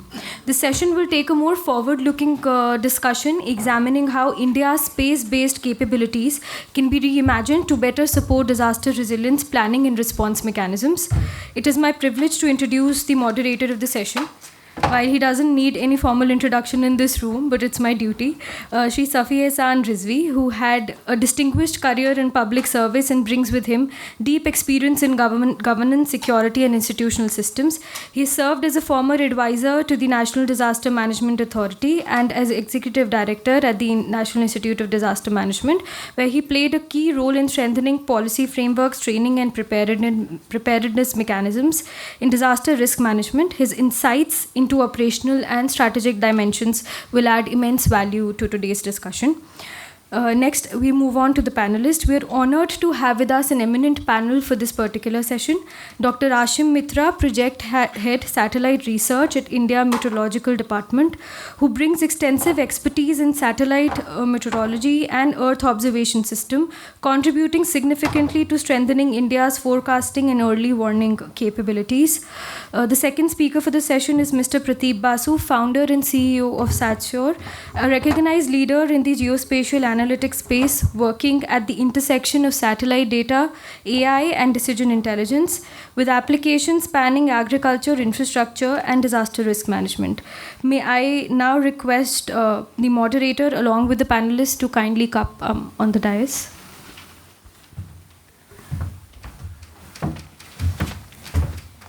Thank you, and I request team to kindly present the mementos to the moderator and the panelist. Yes, please. Yeah, this.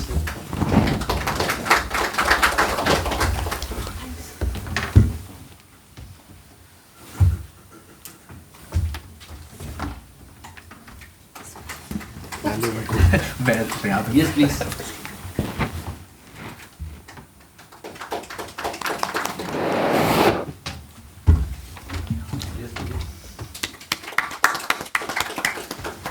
Thank you. With that, I now request Safi sir to kindly proceed with the session. So thank you so much. All of us have received a good introduction, so I don't think we need to introduce ourselves. In a nutshell, we have Dr. Mitra here, who one has had great opportunity to work with. So he's a very incisive mind on the space part in the Indian Meteorological Department.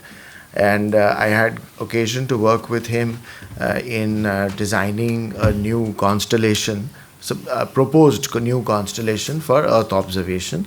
So his inputs were very important.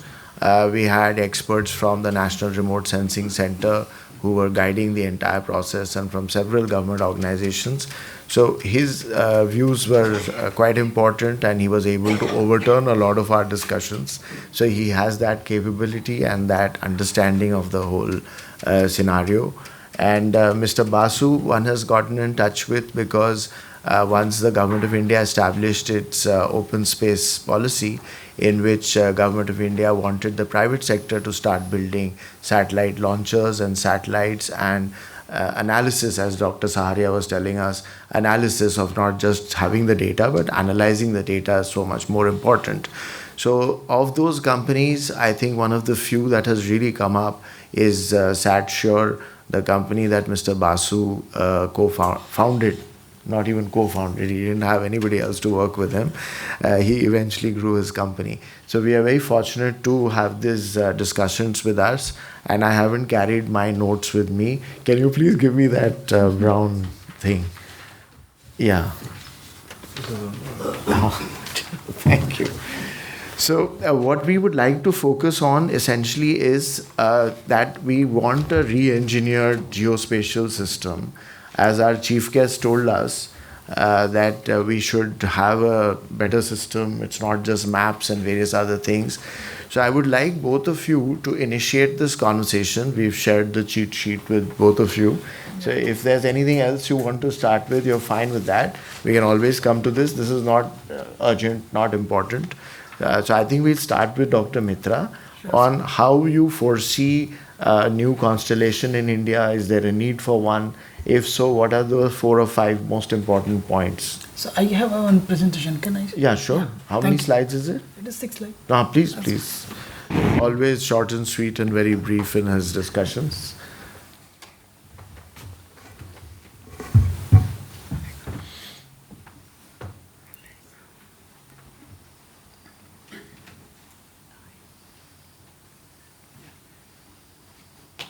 Good evening. At the outset, I would like to thank Safi sir for inviting me for this prestigious PPP, that is the Policy Perspective Foundation, PPF, for dialogue series, and that is a strengthening disaster resilience through a renewed geospatial ecosystem. If I go through with that, the disaster resilience involved proactive understanding that we have seen that reducing the financially managing risk. Now, financially managing risk is basically from natural hazards, that is the floods, cyclone, earthquakes, and heat waves, especially critical in vulnerable region like India, that is where even the intensifying due to the climate change scenario. They start with the risk mapping, that is the most important, identifying the visual or visualizing the hazards, vulnerabilities, and exposures, and extend to the risk financing, that is the most important because that's securing the funds and response recovery and long-term protections. So these two things can be well managed or manageable from the geospatial technologies, particularly GIS and satellite data, from the backbone of this process. If we see accurate risk of assessment begin with the integrating multi-source data into the spatial model. We have seen Professor Saharia has already mentioned that the models, how this model can be well utilized with the 1 meter resolution, how they will interact with how the Guwahati has been planned with the LIDAR data, and how these hazard identification, particularly using the satellite imagery, have been associated with the INSET since past almost 2.5 decades. And then remote sensing of the elevation data for the map flood zones, cyclone tracks, landslide prone, and area of the heat wave hotspots. And the second point, which is very, very important for us, that is the vulnerability and exposure analysis. Overlaying population population density, infrastructure, agriculture, and economic assets, that quantifying the potential impact, that could also be one of the area that has to be seen. And then how this could be resolved. As Professor Saharia has nicely presented the LIDAR utilization, but we required here again the tools that is like a GIS dashboard, that multi-hazard early warning decision support system, that is a DSS, and web GIS portal enable dynamic visualization and scenario planning.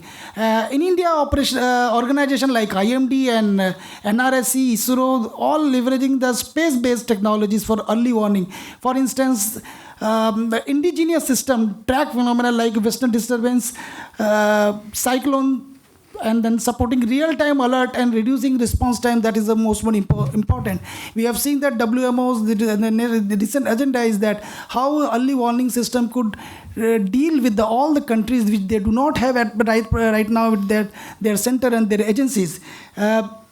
If I go with the past decades, the past decades were the witness with the significant improvement in the NWP model, that is numerical weather prediction model. But this has put an increased demand on high spatial temporal resolution, surface atmospheric observation as input to NWP model. So now what we are going, that is we are facing with the current climate change scenario, that is a hyper-local disaster events. So hyper-local disaster events will be dealt with only when we have a hyper-local observations. So hyper-local observation what could be? It could be a landside, it could be the upper air observation, and one is a remote sensing.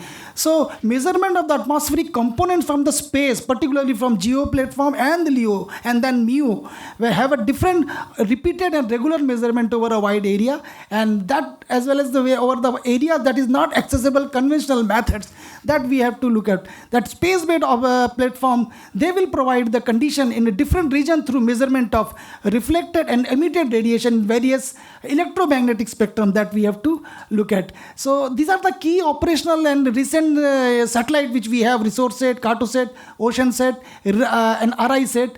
So what exactly we need to module it, how we can integrate it. In the early hours, we have seen that Professor Krishna Sahab has mentioned that government DSS should not be a vendor locking. That is the most important part. I think Manabendra is also has mentioned that whatever thing we are making in our organization, it should not be vendor locking. That GIS is a kind of a tool where we have to obey and we have to follow the rules of what vendor is saying, because it's extension, it's again procurements and all these things could not be resolve the problem of decision support system. So IMD has prepared a decision support system that is indigenously with the MICS, DIPS. These are the kind of meteorological information, data information, then integration visualization, and then climatological data, and then finally it is going to the public weather information, and that comes as the geospatial services that is we have made. These are a number of areas that IMD has introduced, particularly for maximum minimum temperature, heat spot, heavy rainfall, and so on. Now this slide is a very, very important that we have to look at, that what kind of you can say the type of data required. We required optical for cloud detection, vegetation health, and land use monitoring. So SAR, thermal infrared, and hyperspectral. These three things are to be required. At present, we have now SAR and optical for cloud detection is available, but hyperspectral temperature, moisture, and the wind, these three-dimensional structures still we are missing. And then frequency of data requirement, if you can see, extreme weather events, we need thunderstorm, cyclone every 5 to 10 minutes from the geo. That still we are missing. And wildfire and heat wave 1 to 3 hours. Flood and landslide 6 to 12 hours. Aerosol and pollution data, LEO hyperspectral. This is a very surprising that during the month of winter or commencement of the winter, we are talking about air pollution. But it is very, very, we can say, you can, if you see, we do not have any single channel or multispectral channel to account the aerosol properties. Recommendation orbit, that is a mix geo and LEO. for the global revisit, and then severe weather monitoring for 1 kilometer, and then resolution also plays a very, very crucial role, because this is the area which can bridging the gap between how the early warning system can be well detected.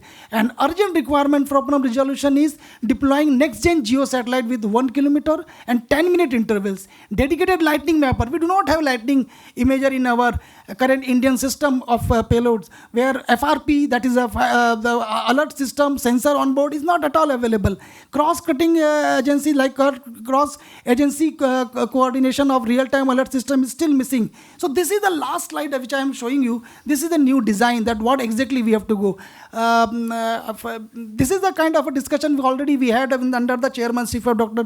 Safi sir, where hyperspectral MWIR, lack of dedicated onboard lighting that has been incorporated, cloud precipitation profiling radar, because the cloud burst area still we are not able to find out the cloud burst. Because of the current technology, we do not have to find out the location and intensity. High resolution 3D wind profiling still we are missing, which EULAS has already been done by ESA, that is European Space Agency. Indian Spaceborne LIDAR mission, coastal vulnerability and disaster assessment, and then in collaboration with the counterpart SWOT altimetry, and then finally strategic application, just I will highlights, must have a very high resolution data in border areas. Already we have seen in the past some of the years, we need this kind of situation to deal with interstate river management, amount intensity, and artificial rain making, and weather management, that is monsoon cloud change and Tibetan region. So these are the things that we need to look at, and this could be a benefits to our system or our new design of the sensor, like enhancing the resilience,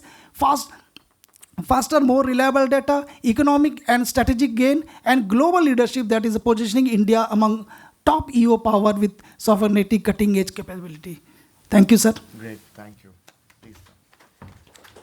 So, Mr. Basu, we got a fairly exhaustive list of things that are missing and things that would be our requirement. So, in that context, would you like to make some opening words? Then we can go into a discussion. Yes, absolutely, sir. I'm not having a presentation per se, because I was going through the notes. Thank you for that, very exhaustive. When I look at the list of different thematic areas that you highlighted for satellite data requirements towards disaster management and strategic applications, just top level, I'll just for the audience mention. Make it slightly easier to understand, because many of our guests are not because Mr. Mitra was very focused on the science part. If you can make it slightly easier to understand. Yes, sir. I have long lost my scientific rigor after quitting ISRO. Now I am an entrepreneur. You worked in ISRO for several years in the beginning. Yeah. So some of the examples that you have given in terms of disaster events: urban heat, lightning, GLOF, landslides, earthquakes, land subsidence. The connection of solving these from a data collection perspective goes down to not one single sensor. Like we have heard a lot of terms, optical, multispectral, SAR. These are nothing but different sensors that operate in different parts of the electromagnetic spectrum. Meaning that in some pieces you can see like your naked eyes, in some places you can't see with your naked eyes. Now, the problem essentially with our, when I say our industry, and that's also a misnomer, because remote sensing is not equal to GIS. Geoinformatics is somewhere in between. So you have three different domains of study that intersect only partially. If you look at these core problems for which this data has to be collected, the sensor design has to be done, the mission design has to be done, at what frequency we should collect, at what resolution we should collect, all of this. The traditional way in which this has worked, when I say this has worked, the application development is you have to relearn the earth every time for each specific use case. Meaning, if you are working on land subsidence, scientific community will say, interferometrics are a method to identify subsidence is the right way to do it, which is correct. But in the same place where GLOF is happening, you also need high-res optical data on top of it. In the same place where there are landslide-prone information. You need the soil information, the tree species information to understand the impact. So the thing is that the first and foremost aspect to target, which was covered in the previous session,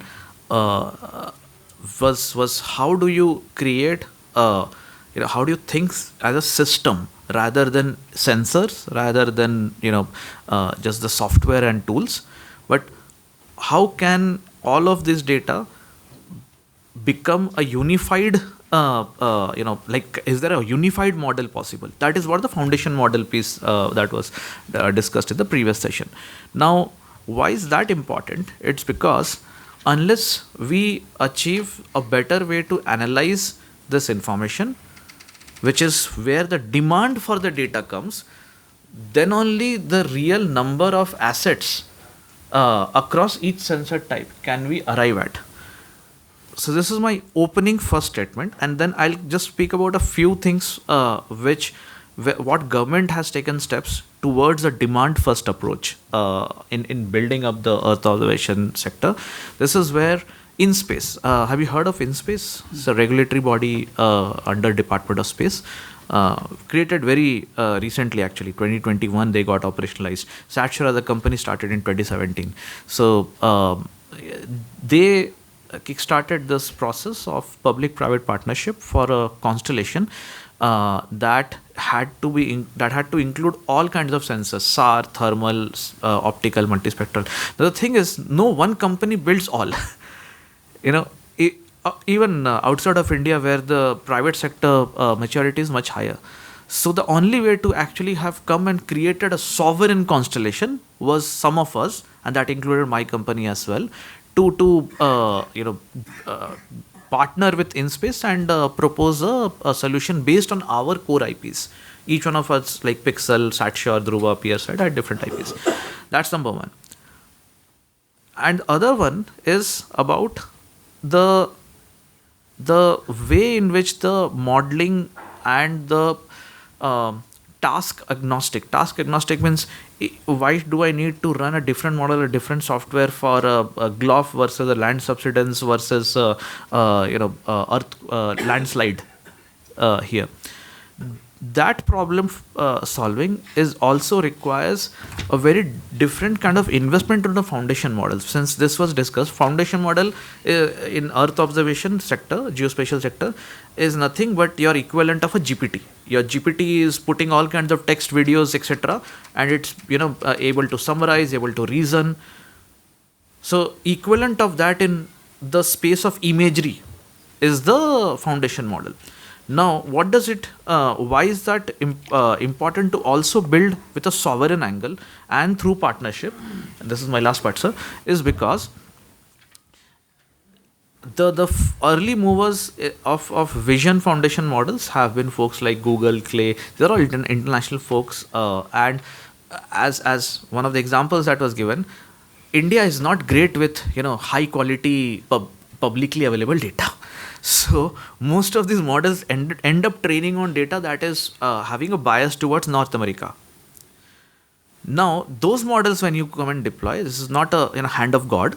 It doesn't work in India. So you need to have sovereign data also embedded into your foundation model to be actually working. It's not like a Brahmastra that you build a foundation model and it works. The context has to be also added, and I think that, I hope, sir, neatly fits into the sensor mix, the problem statements and the recommendations that you had given. So happy to answer anything. So in this context, what you've said, that your main thing you said was demand.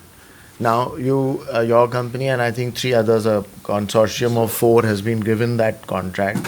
So what have you seen is the demand that is coming for the constellation that you have been asked to build?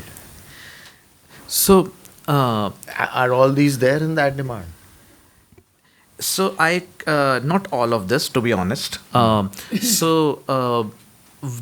first such demand aggregation effort was anchored by our Honorable Prime Minister in 2016. It was a national meeting 1.0. Unfortunately, the 2.0 meeting happened 9 years later, last year. So yes, the demand aggregation work, which was anchored by NRSC ISRO, it's an ISRO unit, to understand with each and every central and state government department the final book of what they released after this NM 2.0 meeting last year included a lot of these things: forest fires, oil spill, agriculture drought, etc. But one thing that was very common, which was again discussed, is certain foundational data products are not there, like high resolution DEM, DSM, then high resolution weather data sets are not there. We are still dealing with gridded 25 kilometer data here. So if you say whether this all demand is coming to this constellation operator, no, it cannot be done that in the framework of the way we operate. But yes, we do see a lot of this. Thank you. So, Dr. Mitra, right now at IMD, you look at the space part, you are giving us early warning for cyclones by about 7 days. You are modeling all the data that is coming, and you're one of the rare agencies of government that has put out your data for use by researchers, by corporations, by whoever wants to use it. So all your heat data, your wind data, your rain data, all of that, humidity data is all available. So that's a very positive place to be in.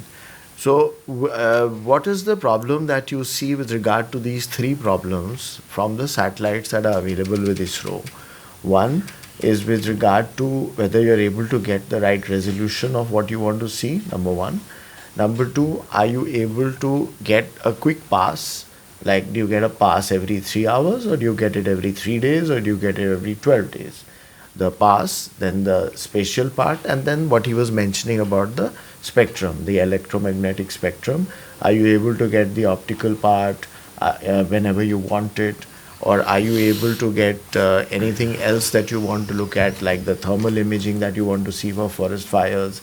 So in all the government resources that are available in the satellite space, what are the gaps? If you tell us in easy to understand terms. Sir, if I recall my earlier days, and even prior to that, in our satellite division, we used to have an imagery from US provided a system that is automatic picture transmission in the 70s and 80s when INSET series was launched. So at that particular time, there was some photographic print, and then we are printing it, and then it was just like a photographic camera, that's camera print. We are just making it. It was a wet, and then we made that was processed, and it was. So it was. I can say from that onward, we have started our journey. And earlier it was 12-hour temporal resolution. We were getting the data, 12-hour. And then in 80s and earlier 90s, that INSET 1D series has launched, and there the resolution was improved, but it was again 11 kilometer resolution. That means the 1 pixel was up to 11 kilometer, and the temporal resolution was reduced to 6 hourly.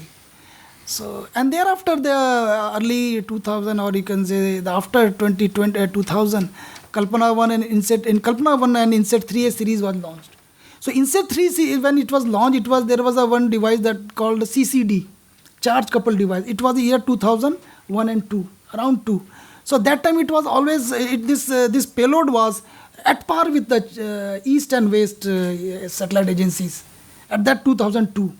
Thereafter time has progresses, but temporal resolution has been improved. Yes, for 3 hourly we have received the 3 hourly, then hourly, then half hourly, and then we have a you can say rapid scan mode, where every 5 minutes data also we are getting. But the point is here that we could not improvise our resolution. So the resolution has not been improvised in terms of what we required for detecting the early warning systems. So resolution means that the pixel is of what size? Yes, right now? The pixel, now we have come out with the 1 kilometer resolution of visible. But if you see in the earlier 2000, when Meteosat and other Chinese agencies, they were having 1 kilometer resolution at that time. So our resolution has been not improved in terms of spectral resolution, so that to detect those early warning systems. Now I'm giving you the example that, as you have mentioned, that we could able to detect very well that where there could be a deep convective cloud, But exact location we could not find because our resolution is, right now it is a 4-kilometer resolution. So there will be a two IR pixel could complete the entire district. So now our demand is so high that we have to reach to the taluka level forecast. That with the available our existing spectral resolution, we cannot give the forecast from 8-kilometer or 4-kilometer. So resolution. now you need satellites from ISRO which are passing more frequently over the areas of your interest. Yes. Which means 6 hourly or one. Temporal is fine, sir. Temporal is you're happy with, yes. but you need better sensors. Better sensors. Now, again, the better sensor here means that now I'm talking about horizontally covering of the areas. Now, vertical profile of the atmosphere still we are lacking. We could not get the good information from the atmosphere in the different layers. Say, example, we are sending the radio sonde for almost 100 years. But we do not have a satellite radio sonde or satellite upper air observations accurately what other agencies are having. Okay. Say, we do not have a 3-dimensional structure of the wind from the satellite. That is required. Okay. So, do you think that the constellation that you guys are now building, this kind of a question for the IMD would be responded to? No, sir, because what they would be using is the weather sensing satellites, and the specification that InSpace put out was only for the land surface monitoring. So even the type of satellites are very different. The current asset deficit we have with our neighbor, the one which matters, it's about 300 satellites. So then only we are actually at par. And this is only Earth observation. Yeah. This is not the security. This is not the security communication site. Okay. So we are like short by 300. Yeah. Okay. Okay, good. That's a very nice start. And let's take a deep breath. And then, so we are at, somebody was telling me that we were about 10 years ago at 11 satellites on Earth observation. Now, because of the depreciation of time, it has down to 3 or 4 or something. Yeah. Actually, we planned earlier in 2018 or 18 and 19 somewhere that INSET 4th generation. We have started and we submitted the report, but still it was in the pipeline, and now we have received the we can say the call from them that 2020-30 this satellite will be launched. The INSAT 4 INSET series. 4th series. Series means many satellites. Yeah, because as we have already mentioned that hyperspectral imager and then lightning mapper we have proposed. Yes. And So from the experience that you had when that JWG was being done and all the scoping that was done to find out what is lacking and what needs to be done, and have you had chance to look at what InSpace has given them? Yes. So do you think would be a need for another constellation, or is there a possibility where InSpace could possibly add to the kind of contract they have given these 4 companies? I think they can because I think INSPEC has a lot of discussion with ISRO and IMD also in this regard, and some of the queries they have also tackled with like hyperspectral signature of the atmosphere. Yeah. So That they is are the vertical. Yes, vertical. So that point I think will be taken care by the INSPEC. They are in the process. They have asked us, yes, because Yes. we have the Yeah. hyperspectral bands. Yeah. So the vertical part. Vertical Which part. means prediction of clouds and various other things. So prediction of cloud bursts will improve? Sir, it is, with all honesty, very difficult to say whether it will improve or not, because the sensor specification that was initially given to us was for the land surface monitoring, but this requirement to do vertical thing came newly. So there are 2 challenges. One is that the sensor design changes, and yes, we are evaluating that. Second is the data processing, for which I think working with IMD will be required. Yeah. So both of these are in unknown territory. Yes, of course, laws of physics possible, but has anyone done it in India? No, not yet. No, so this is a very interesting point, that what is the point of launching these 7-8 satellites in a constellation if the lightning mapper is not there, the Yes, atmospheric predictions are not there? Because the primary problem that our ED of NIDM and NDMA face in government is that Dharali ka disaster kyun hua? Dharali का disaster yes. predict करने के लिए हमारे पास और capability होनी चाहिए. So if we are supposed to have better capabilities at figuring out when there will be extreme precipitation, that can only come through atmospheric Yes. mapping. Yeah. So this is something that maybe needs to be done Yeah, like absolutely, yesterday. sir. Yes, yes. Actually, even if you see, sir, in the month of March, that the way we are experiencing the strong WDs, which it couldn't be. It last almost a decade. It never happened. Two of them together. Yeah, two of them, and now one by one again it is coming. So kind of a change in this climate change scenario. I would say that yes, we need to understand the physical mechanism in the three-dimensional way of atmosphere. So that's a very good point, because it's relevant to the non-disaster people here. Is that last few days Delhi had a lot of rain, and so it's not the monsoons, it's not the pre-monsoons, but something called WDs, Western disturbances, that come in from the Mediterranean. Now the prediction of that WD and how intense it will be and where exactly will it be has to be done through this atmospheric profiling that we are talking about. So these WDs, as Dr. Mitra is just telling us, are something that have not happened before. 2 have already come and hit us, and 2 or 3 more are coming. So you think the kind of improvement that has been requested from InSpace would be good enough to give you a reasonable prediction here? I don't think so, because their nature of scanning the atmosphere, scanning the earth is, I think, from the land side. The more on the land and interaction of land and ocean. You need but a not spectrometer atmosphere. for it. Yes. Yeah. So you're saying that apart from their land-focused constellation, we should also have one which is atmosphere-based. Yes, So absolutely. is there any third kind of constellation that would be required? Yeah, that we have submitted to ISRO for the future hyperspectral micro wave frequencies. So that part will come into the next, after 4th generation. So, but again, it will take at a long time for getting it. Okay, so in this context, so private companies like Suhora and free available data from the European satellites and some, I believe, North American satellites also, that does not fill in your need. No, that actually, because does. yes, it does. Like if I say NOAA 20 or ATMS, CRIS, those all satellites data, valid data, or you can say the valid input is going into the NWP model, and their impact is much high. So you are using it right yes, now? it is using. We are using. So if I may, sir, in the US, where obviously the private space industry was more than a decade ahead of in India, NASA, NGA, which is on the defense side, and NOAA, which is the equivalent of IMD there, all had different public-private sector programs, collaboration, contracting systems, because the satellites and the payloads are different for weather sensing, land sensing, and of course from a defense perspective, very high-end satellites. So it is not necessary that one single company can address all of them. Like if you think about the highest resolution pixel Maxar doesn't do weather satellites. Yes. So, if we have to think of these critical gaps in our country's perspective, we have to also recognize that it's a much bigger spectrum of capability within the EU.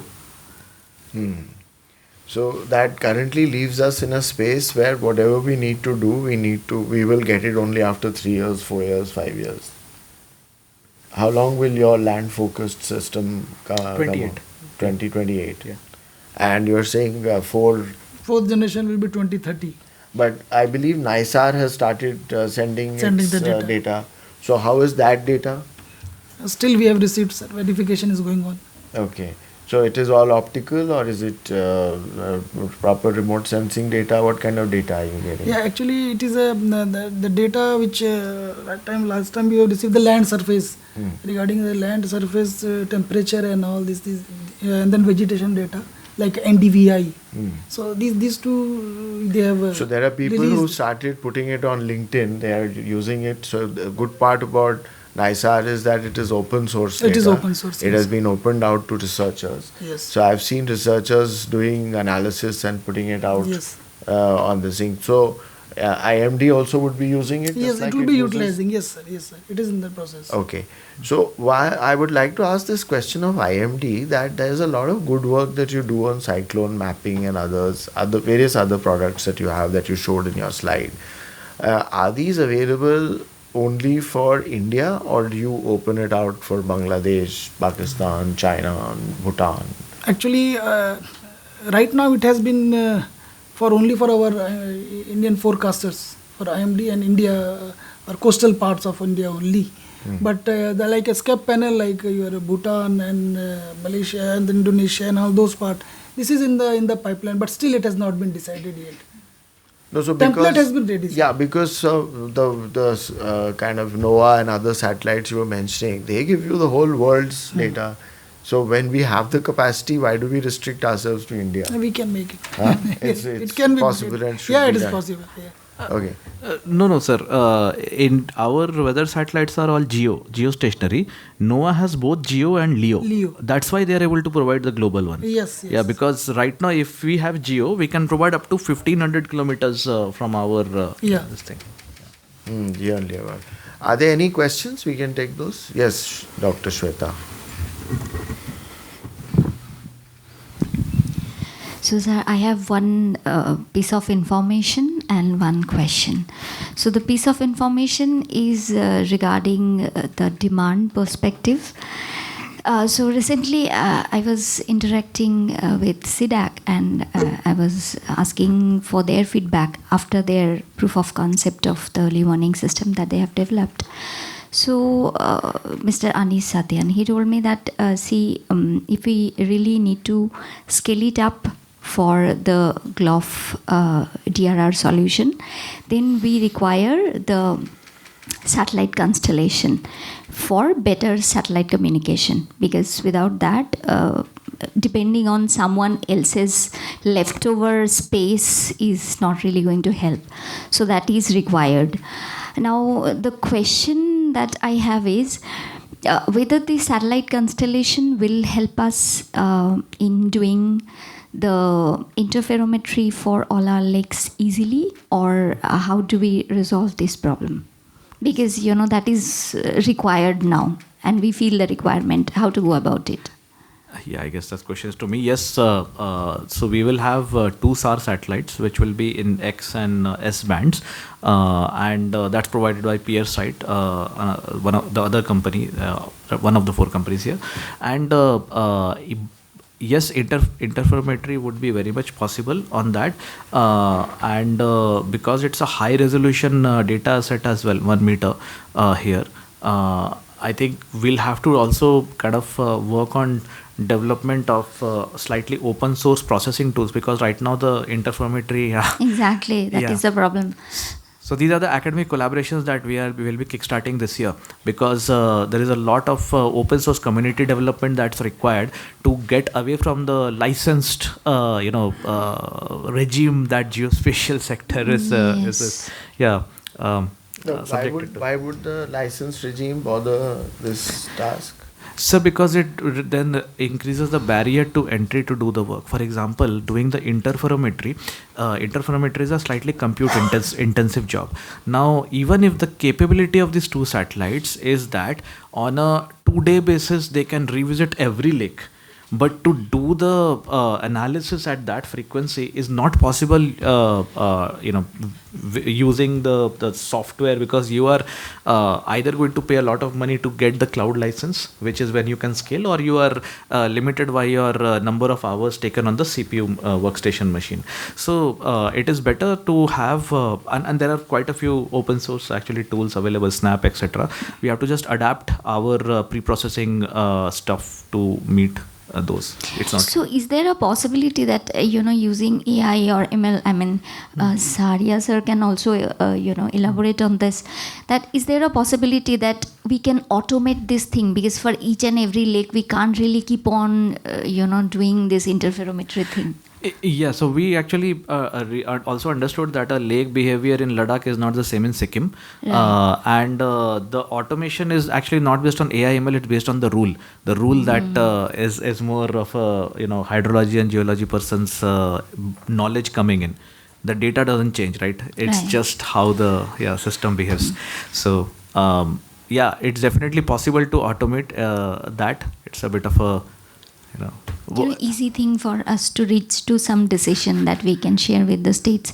And the last question, that is, can we have some kind of a small sensor which we can fit into the monitoring station where we already have our cameras and everything, so that sensor can tell us if there is a bit of slide or something, or some kind of interferometry can be generated by that sensor when it looks into some movement on the moraine. That's interferometric radars, no?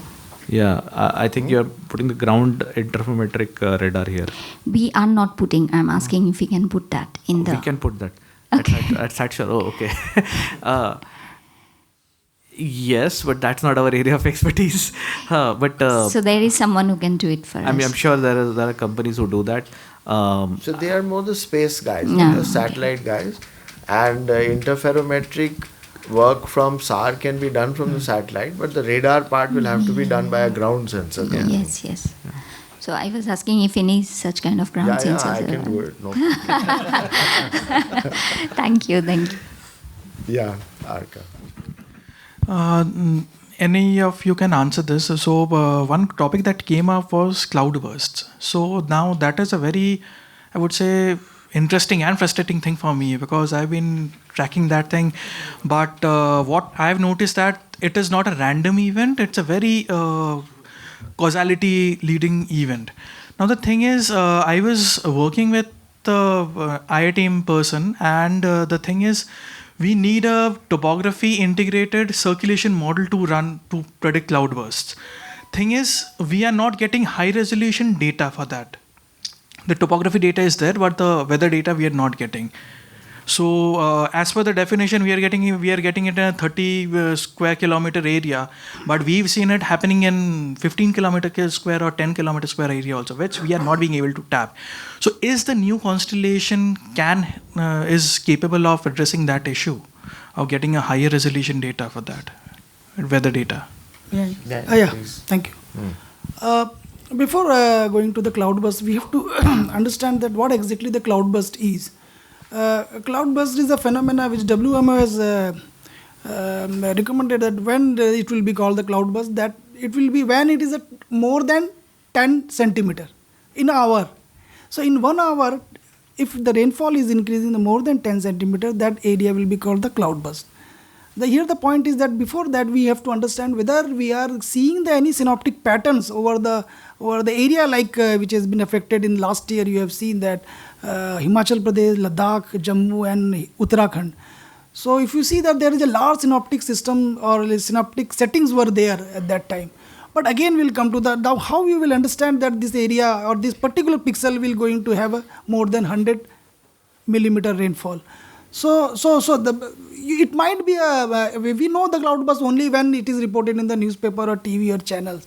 Okay, but if you see the cloud, if you see the optic cloud like inset series of, you will be finding out the deep convective cloud over the many areas are there. They have a same temperature. Then what are the reasons that cloudburst occurred only these places? So still this is the area that we need to look at and identify that the pixel where the cloud or where the cloud temperature is going at particular threshold and it is giving you the amount of rainfall of 100 centimeter. But my point is, we can also have a kind of a study that why we are going to the 10 centimeter or above. We can go with the area where it is going to more than 3 centimeter or 5 centimeter over the hill. Even if it is 3 centimeter, it can reach to your 10 centimeter cloudburst. So understanding that deep convective cloud identification is most important.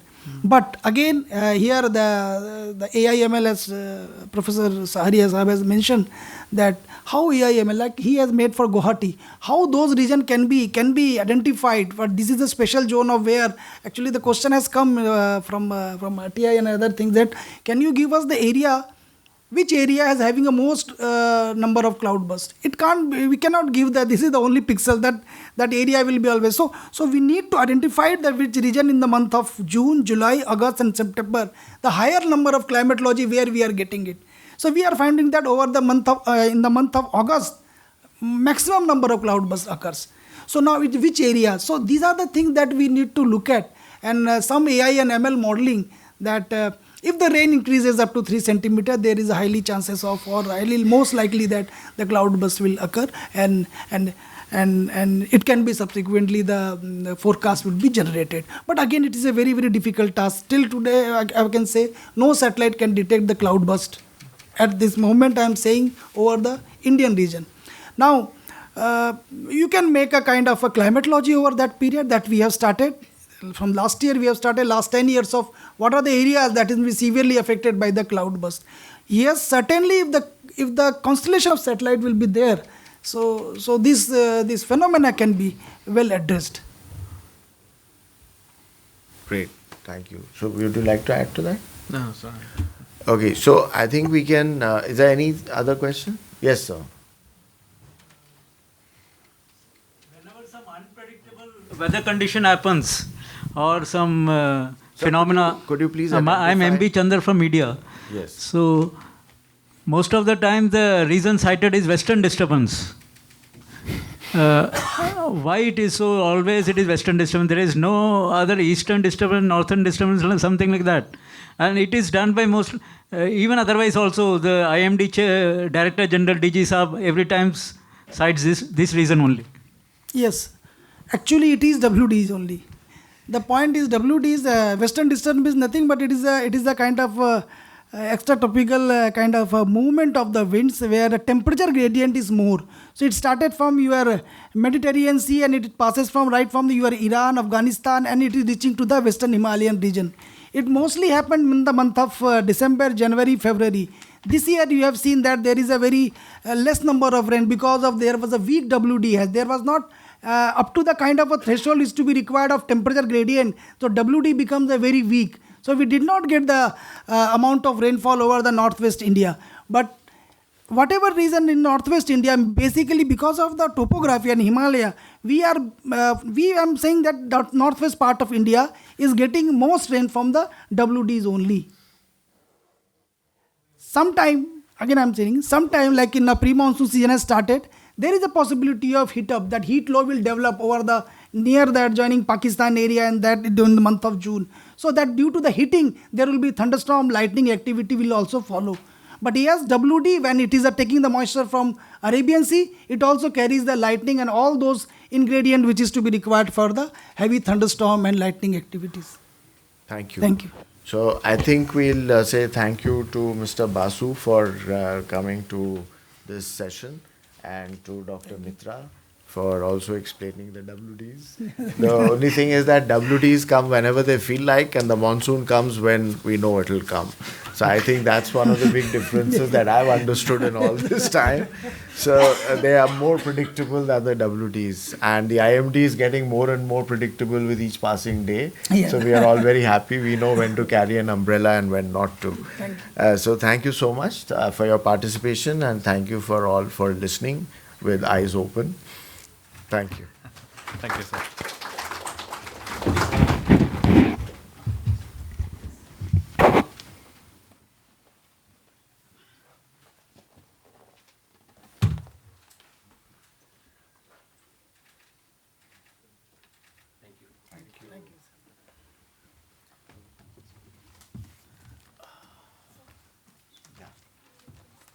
Yes, we do.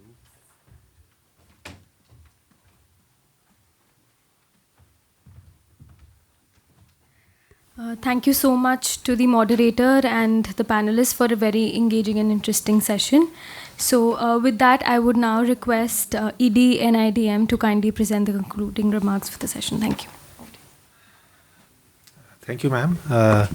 Ladies and gentlemen, it is a very interesting session that we had in IIC. I was informed slightly late and I had to rush from Rohini to this place, and I'm very happy that I could make up in time. And it was a very interesting and enlightening session given by Dr. Vatsa, and it is always a pleasure to hear him.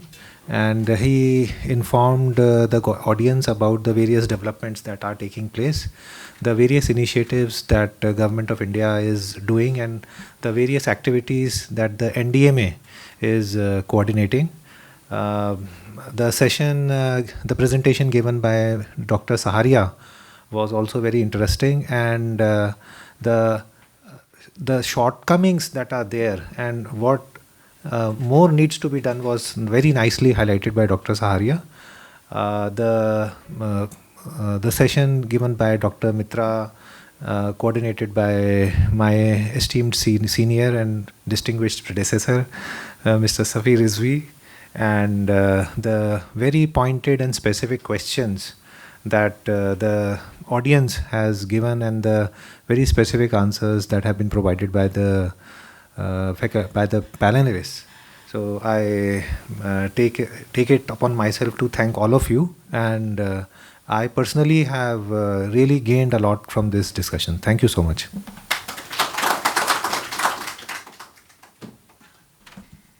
Thank you very much, everyone. And with that, we are almost near closing the session for today. I would like to again thank the speakers, panelists, and the audience for a very engaging dialogue. With that, I would now request Colonel Retired Anil Sharma, Vice President, Kapri Corp, to deliver the final vote of thanks and conclude the session.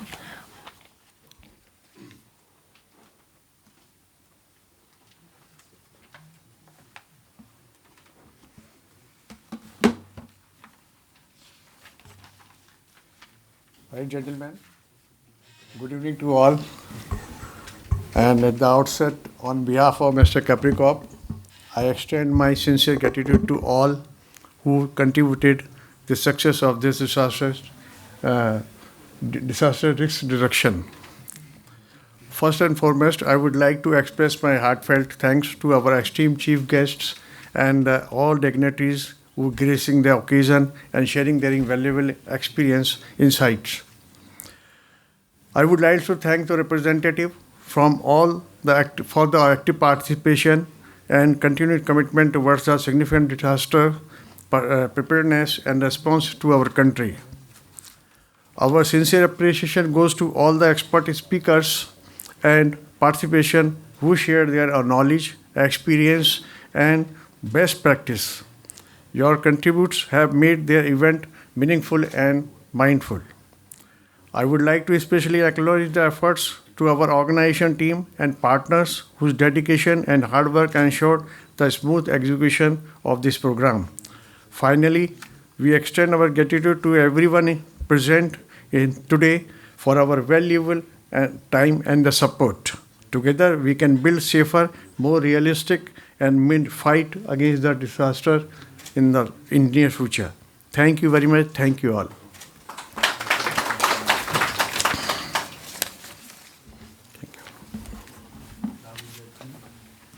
Right, sir. Thank you, everyone. I would now request everyone to join us for high tea and continue the discussions informally. And also, if the moderator and panelists can stay back for a group picture, and then we can. So, sir, 5 more minutes.